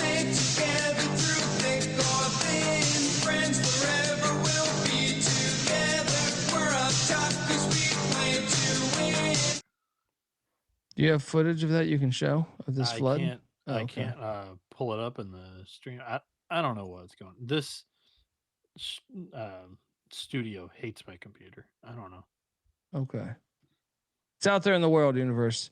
Yeah. Next Missouri up. State flood, and then you'll see it. Wait, did I skip one? Yeah, I did. Prairie View is in Martin, Tennessee, taking on UT Martin. What is this line? 8.5 is what UT Martin's laying. The over under at this is in Pensacola, by the way. It's not in Martin, Tennessee. Okay. Pensacola, Florida. 156.5 is the total. Last time they played, Prairie View won just 2 years ago by 12. Different coach. Yeah, we gotta lay this, right? This line stinks. Give me the points in a bet. You keep fading, Martin. I'm going back. I'm I going took back to the well. line game one. In his defense, this is the first game where they are a favorite. On a True, neutral too. Showing these Europeans the beautiful Pensacola and Destin and all that shit down there, Panama City. I think they're gonna be excited about America. They're gonna say, well, why the hell are we living over in Europe, right? It's all these soccer players kicking shit around. You know what I mean? Let's go. You locking up Prairie View, Mac? No. I just said it stinks. Okay. No bet. I'm out on this game. I'll lay it with the Skyhawks, but I'm staying off. I'm a little bit nervous about game one as a favorite for them. I mean, every game no problem. Buy a game as a dog. Schulman was doing the rounds on media hits this week, so it's no problem. Next up, we have Santa Barbara at Nevada. Not again. Money Oh, line. I'm going back. Yep, it's plus 220. Signed, sealed, delivered. I'm locking up UC Santa Barbara. Get your Bat Cave shit out of here. Mac? Please tell me you're doing this. I'll take Santa Barbara, even though I don't like them either. I'll lock it up. Nevada shouldn't be laying points against anybody. No. It seems broken. Bieniek? Yeah, I'm on the Santa Barbara money line here. You're getting the Gauchos off a tough overtime loss against Loyola Marymount, where they controlled that entire game. They really didn't play bad either, in my opinion. Catching bits and pieces of that one, whereas Nevada has not passed my eye test whatsoever. You would have thought that they would have fixed whatever they needed to fix after getting blown out by Santa Clara, but no, they went out with their head up their ass and lost outright to UC Davis as well. I think they continue the spiral. They've got to look ahead to a MTE in Palm Springs next as well against Washington. Santa Barbara, lock it up, take the 5.5, but also take the money line. Wrong 220. I'm with you. Plus 220. Gauchos.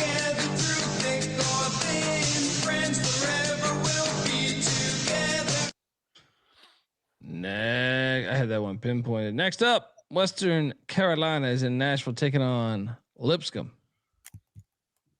Lipscomb coming off of the Belmont game where they played tough.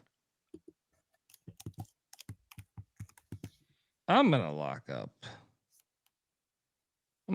Western Carolina. They're laying 2.5. I don't know if I said that or not. Or they're catching 2.5. I'm sorry. 2.5. Yeah. Give me the Cats plus 2.5. Mac? I am going to be on Western Carolina, no bet. It is Lipscomb's first D1 home game, no bet. Retweet what Max said. I like the Catamounts. I think they're the better team for the upcoming year, but Lipscomb finally playing at home.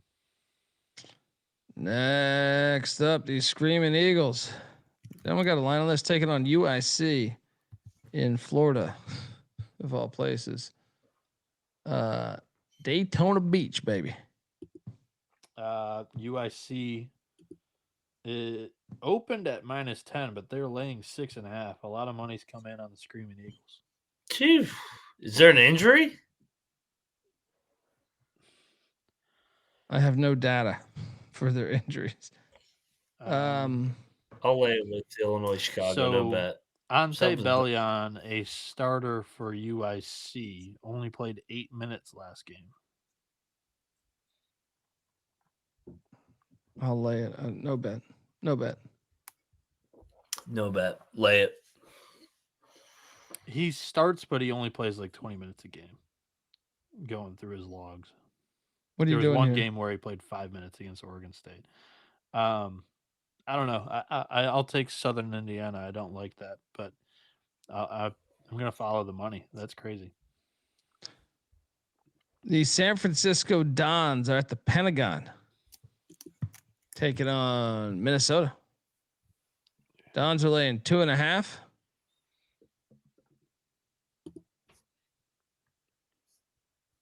Give me Minnesota to win this thing.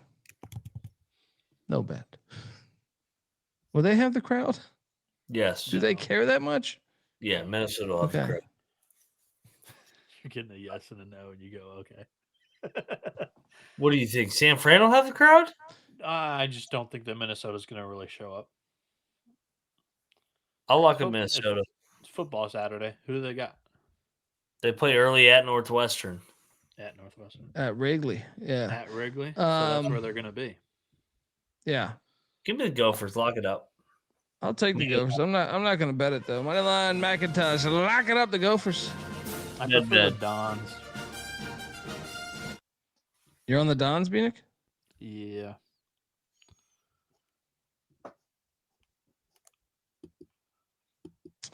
Cal State Fullerton's taking on the Tommies. Do we have a line on this? Tommies are laying 9.5. Oh god. It's dropped the point. They just want a half court shot. I'm not betting them. I'll lay it though. I'll lay it too. No I bet. will lay it Yeah. as well.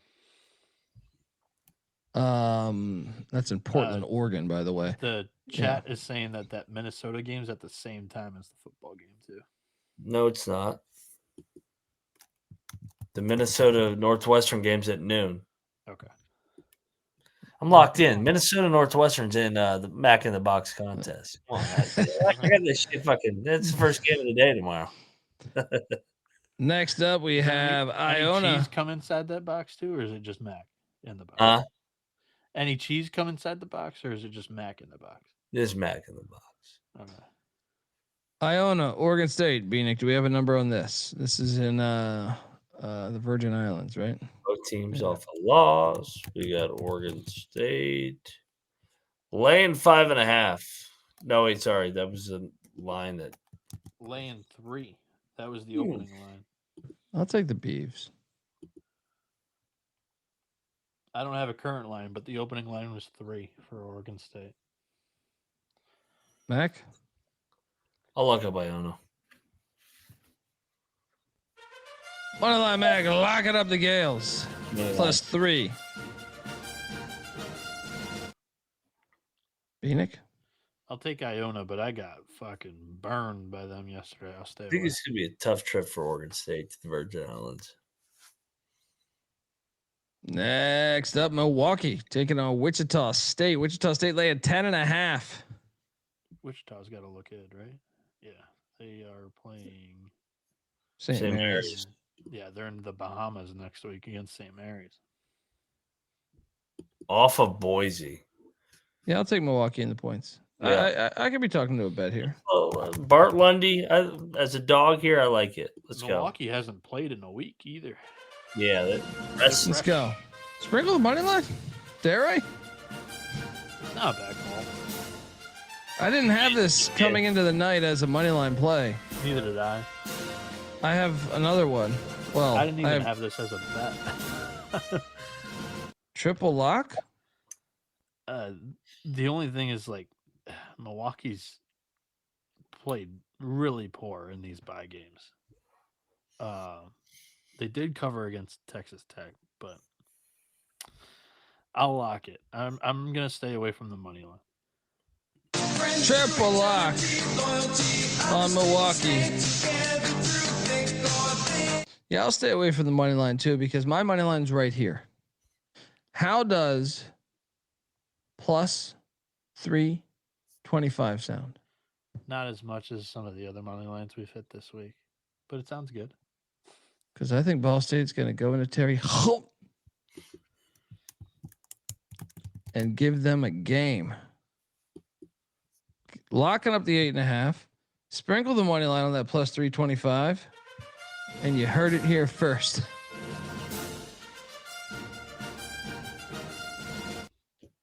Mac? I will co-sign. They just dropped a home game. Foxhole spot. Give me Ball State live on the money line. Plus 300, whatever it is. Yeah, 325. I'm seeing right now. Bieniek, triple lock? Yeah, I'll jump in with you guys. Ball State was a team this year that I kind of thought their transfer portal class of low major guys was solid. I think their backcourt has some talent. We haven't really seen that up until this point, but Indiana State's kind of a little bit of a train wreck as well. I'm not going to take the money line, but I'll jump in with the points with you guys. I came into tonight thinking like 3 money lines. I guess, I mean, like I'm not counting the Mexicans that were 2.5, but I had Northeastern, Santa Barbara, and this was the one I really had circled was Ball State. But we can add Milwaukee to that card if you want. But anyway, triple lock on Ball State plus 8.5.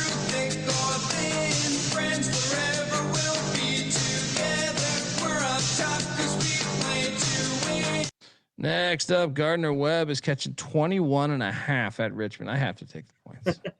I know they're 0-5. I just have to take the fucking points here. Should we bet Gardner Webb, Mac? Who's Richmond get? They're I think Gardner Webb's on my no bet list. Totally. I'll hop in. G Webb lock. Let's go. No one's gonna bet Gardner Webb. That's why it's gonna hit. 21.5. Double lock Gardner Webb.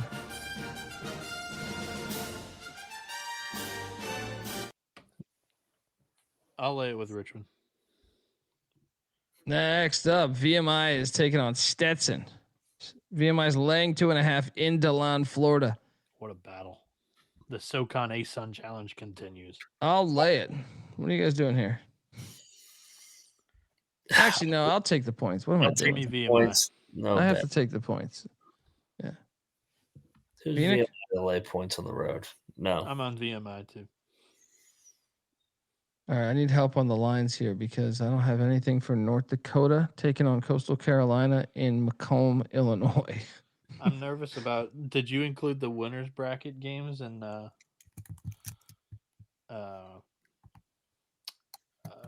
Paradise Jam? What is that again? Coastal's laying 2.5. Yale, Akron, and then I don't see that on the slate right now. Charleston, Evansville. That's Sunday, right? Yeah, I think we've kind of gone past them. We just can't forget about those games. No, those games are on Sunday, dude. No. Yeah, they're on Sunday. They are.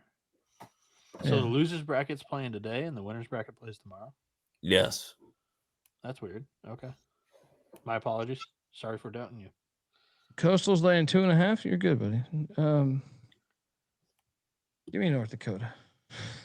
I don't know. Coastal looks good this year, actually. Give me Coastal the more I think about it. Give me Coastal. No lock. Mac, what are you doing here? Coastal no bet. They already proved it tonight.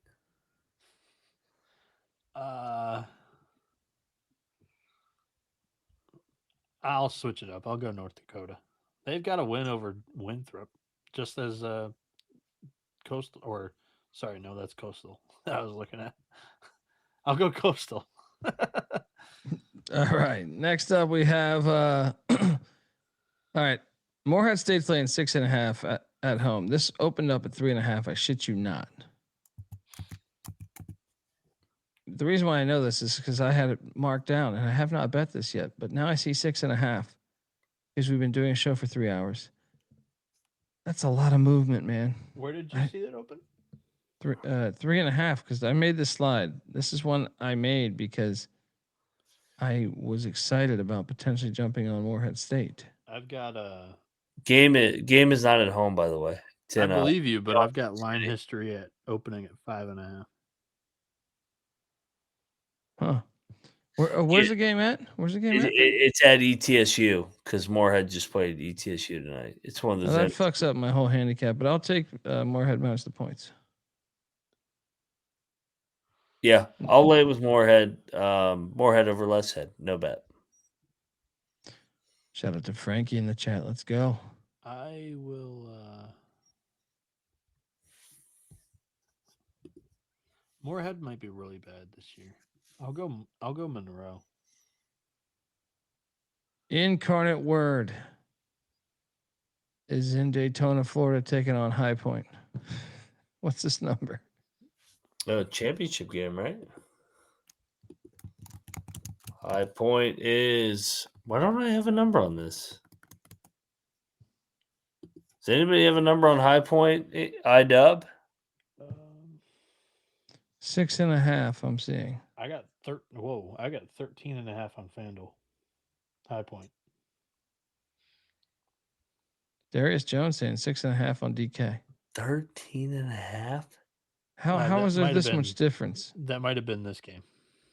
Monroe and Moorhead. Oh.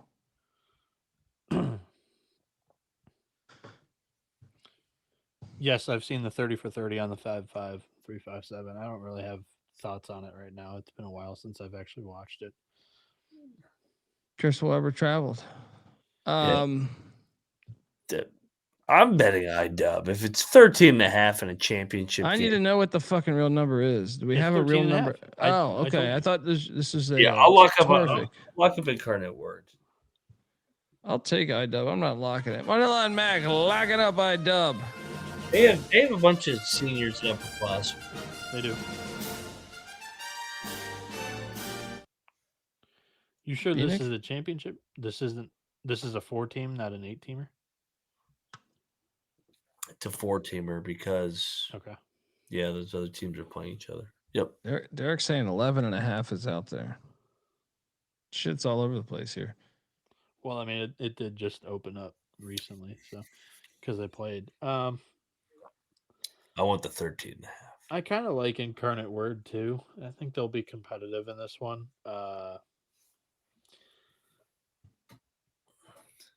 I will take the points. I don't love that though. High Point could blow them out. Coppin State's catching 32.5. I'm going to lay it with VCU. Why is this a Saturday night game? What is this? Lay it. Thank God I'm not back in Richmond this weekend. What is this? Bieniek? I'm locking Coppin. Being dead ass. Like he's got Coppin State and Valley State as his plays. Coppin's covered this number in all but one of their 7 games or 6 games this year against D1 opponents. They've covered this number in all of them. VCU's heading to the Bahamas right after this game. They just lost that, dude. They haven't blown out their bye games by 30 in Wagner and St. Peter's. They've not. They're coming off the NC State game. Like, I think they'll run it up, but I think this finishes under 33. Bieniek. In Larry Stewart we trust, he says.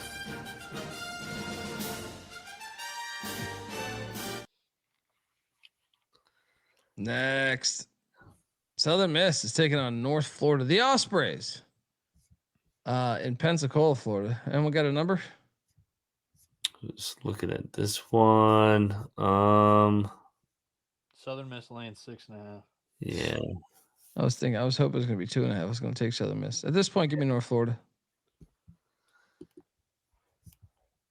Is this a home court or is this it's a Pensacola, so neutral site? Yeah, give me the points. Give me the points.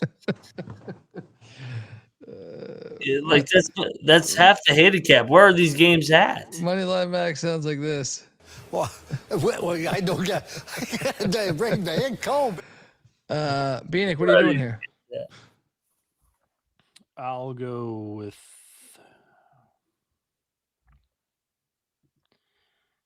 This is a tough one because Yeah, North just Florida take the hasn't played points. anybody of their Don't competition overthink it. yet. I'll You're not betting it. I'll take the points with the Ospreys. Like they've played 3 bye games so far and got their shit drilled. Like I think there could be some hidden value. We don't know what they're going to be. I'll take the Ospreys. Northern Colorado is at Portland.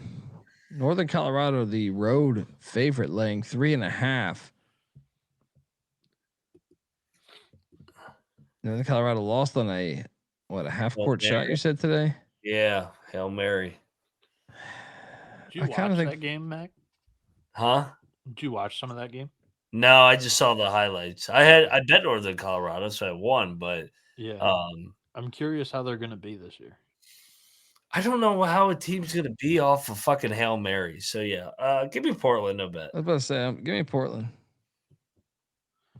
Yeah, I like Shante Liggins. I don't think his team's very talented, but they put up 103 yesterday in their MTE, won by 18. I'll take the Pilots again. Next up, Arlington, Weber State. Weber State's laying 1.5. What the hell is this? This is in Ogden too, right? Yeah, this is an actual home game. Why is the line so short? This one smells. I'll lock up Weber. I mean, Arlington just played yesterday. Weber played 2 nights ago. Lost to Campbell by 4. Let's go. Weber. I'll go with Weber too. Double lock. Stinks though. Stinks. What are you doing here? If you play the transitive property, I mean, Weber State should win and cover. I will take Arlington. I think that really stinks. Final game on the slate. Northern Iowa taking on Irvine. Is this in Irvine or did I fuck this up? In Irvine. This is an actual Irvine. Irvine plays in Cancun next, though. Oh, I'm betting Irvine, though. It's in Irvine. They're off that loss to Valley. I'll lock up the Anteaters.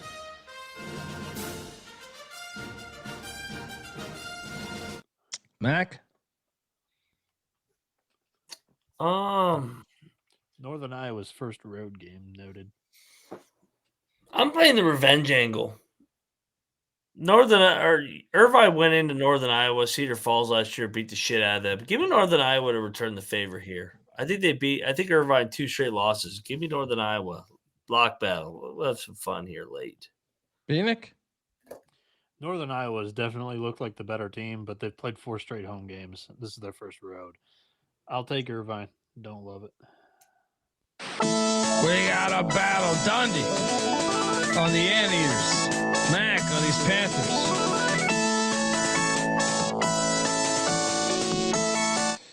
It's actually a standalone, so I got to log UC Irvine. I mean, there's a 9 o'clock game, but that'll end in the first 10 minutes of this thing. So. There we go. All right. Top plays of the night. I mean, you got my dog. My dog is Ball State's gonna fucking beat Indiana State.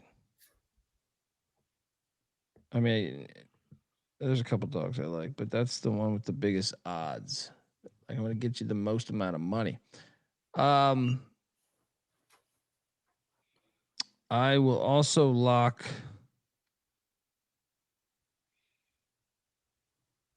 Let's go to. I mean, am I fucking retarded right now? Give me Gardner Webb plus 21.5. Love it. Gardner Webb plus 21.5. One of the locks. The others will be Santa Barbara in the points. Just got to do it. And then I will take Providence minus the number at Mohegan. Mac, fire. I'm gonna go Eastern Kentucky, back at home, lay the points. Late night window, give me Weber. Basically gonna pick them. And lock number 3.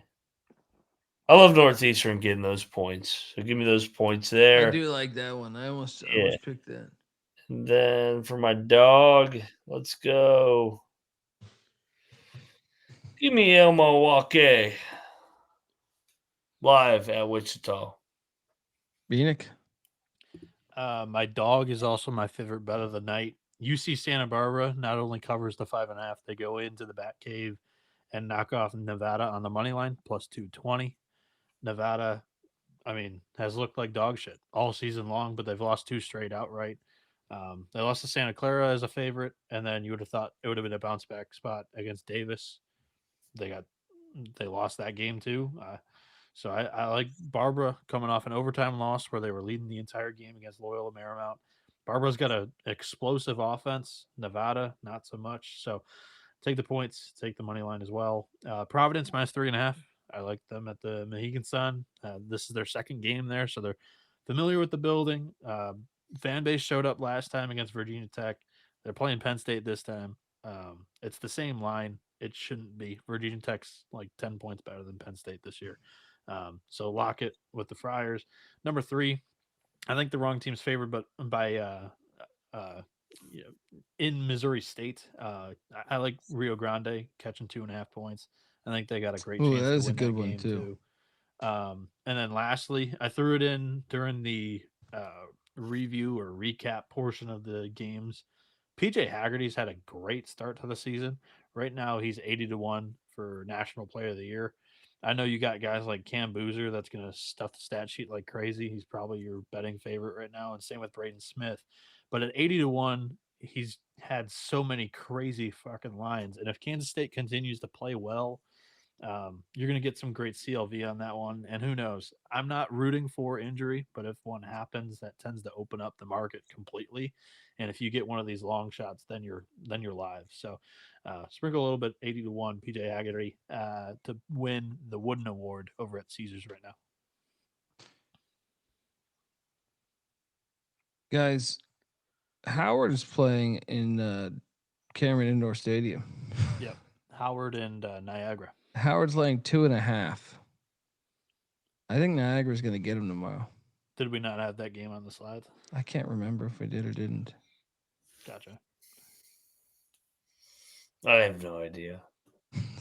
Those games. I'm not betting any games that corrupt Coach K. Bill. What were the games that I was like, we can't forget about them? Give me Howard. Bieniek, what are you doing here? I'll go Niagara. All right, folks. Give Noah Bieniek a follow. The show where I said like, don't forget about those slides if they're in there or not. Check the picks page. Yeah. Time to be the best. Just let's get out of here. I got a show in 4 hours. Folks, give Noah B a follow on Twitter at NoahB77_. Give Moneyline Mac a follow on Twitter at Moneyline_Mac. I'm on Twitter at the Colby D.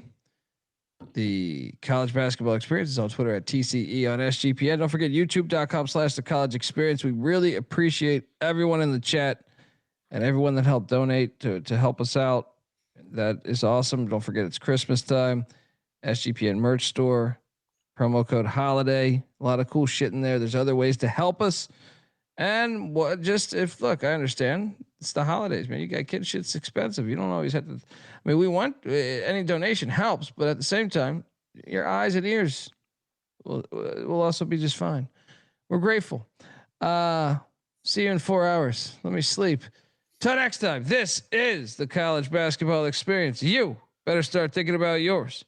And we are out of here. Mailbox 1. You have 7 old messages. 1.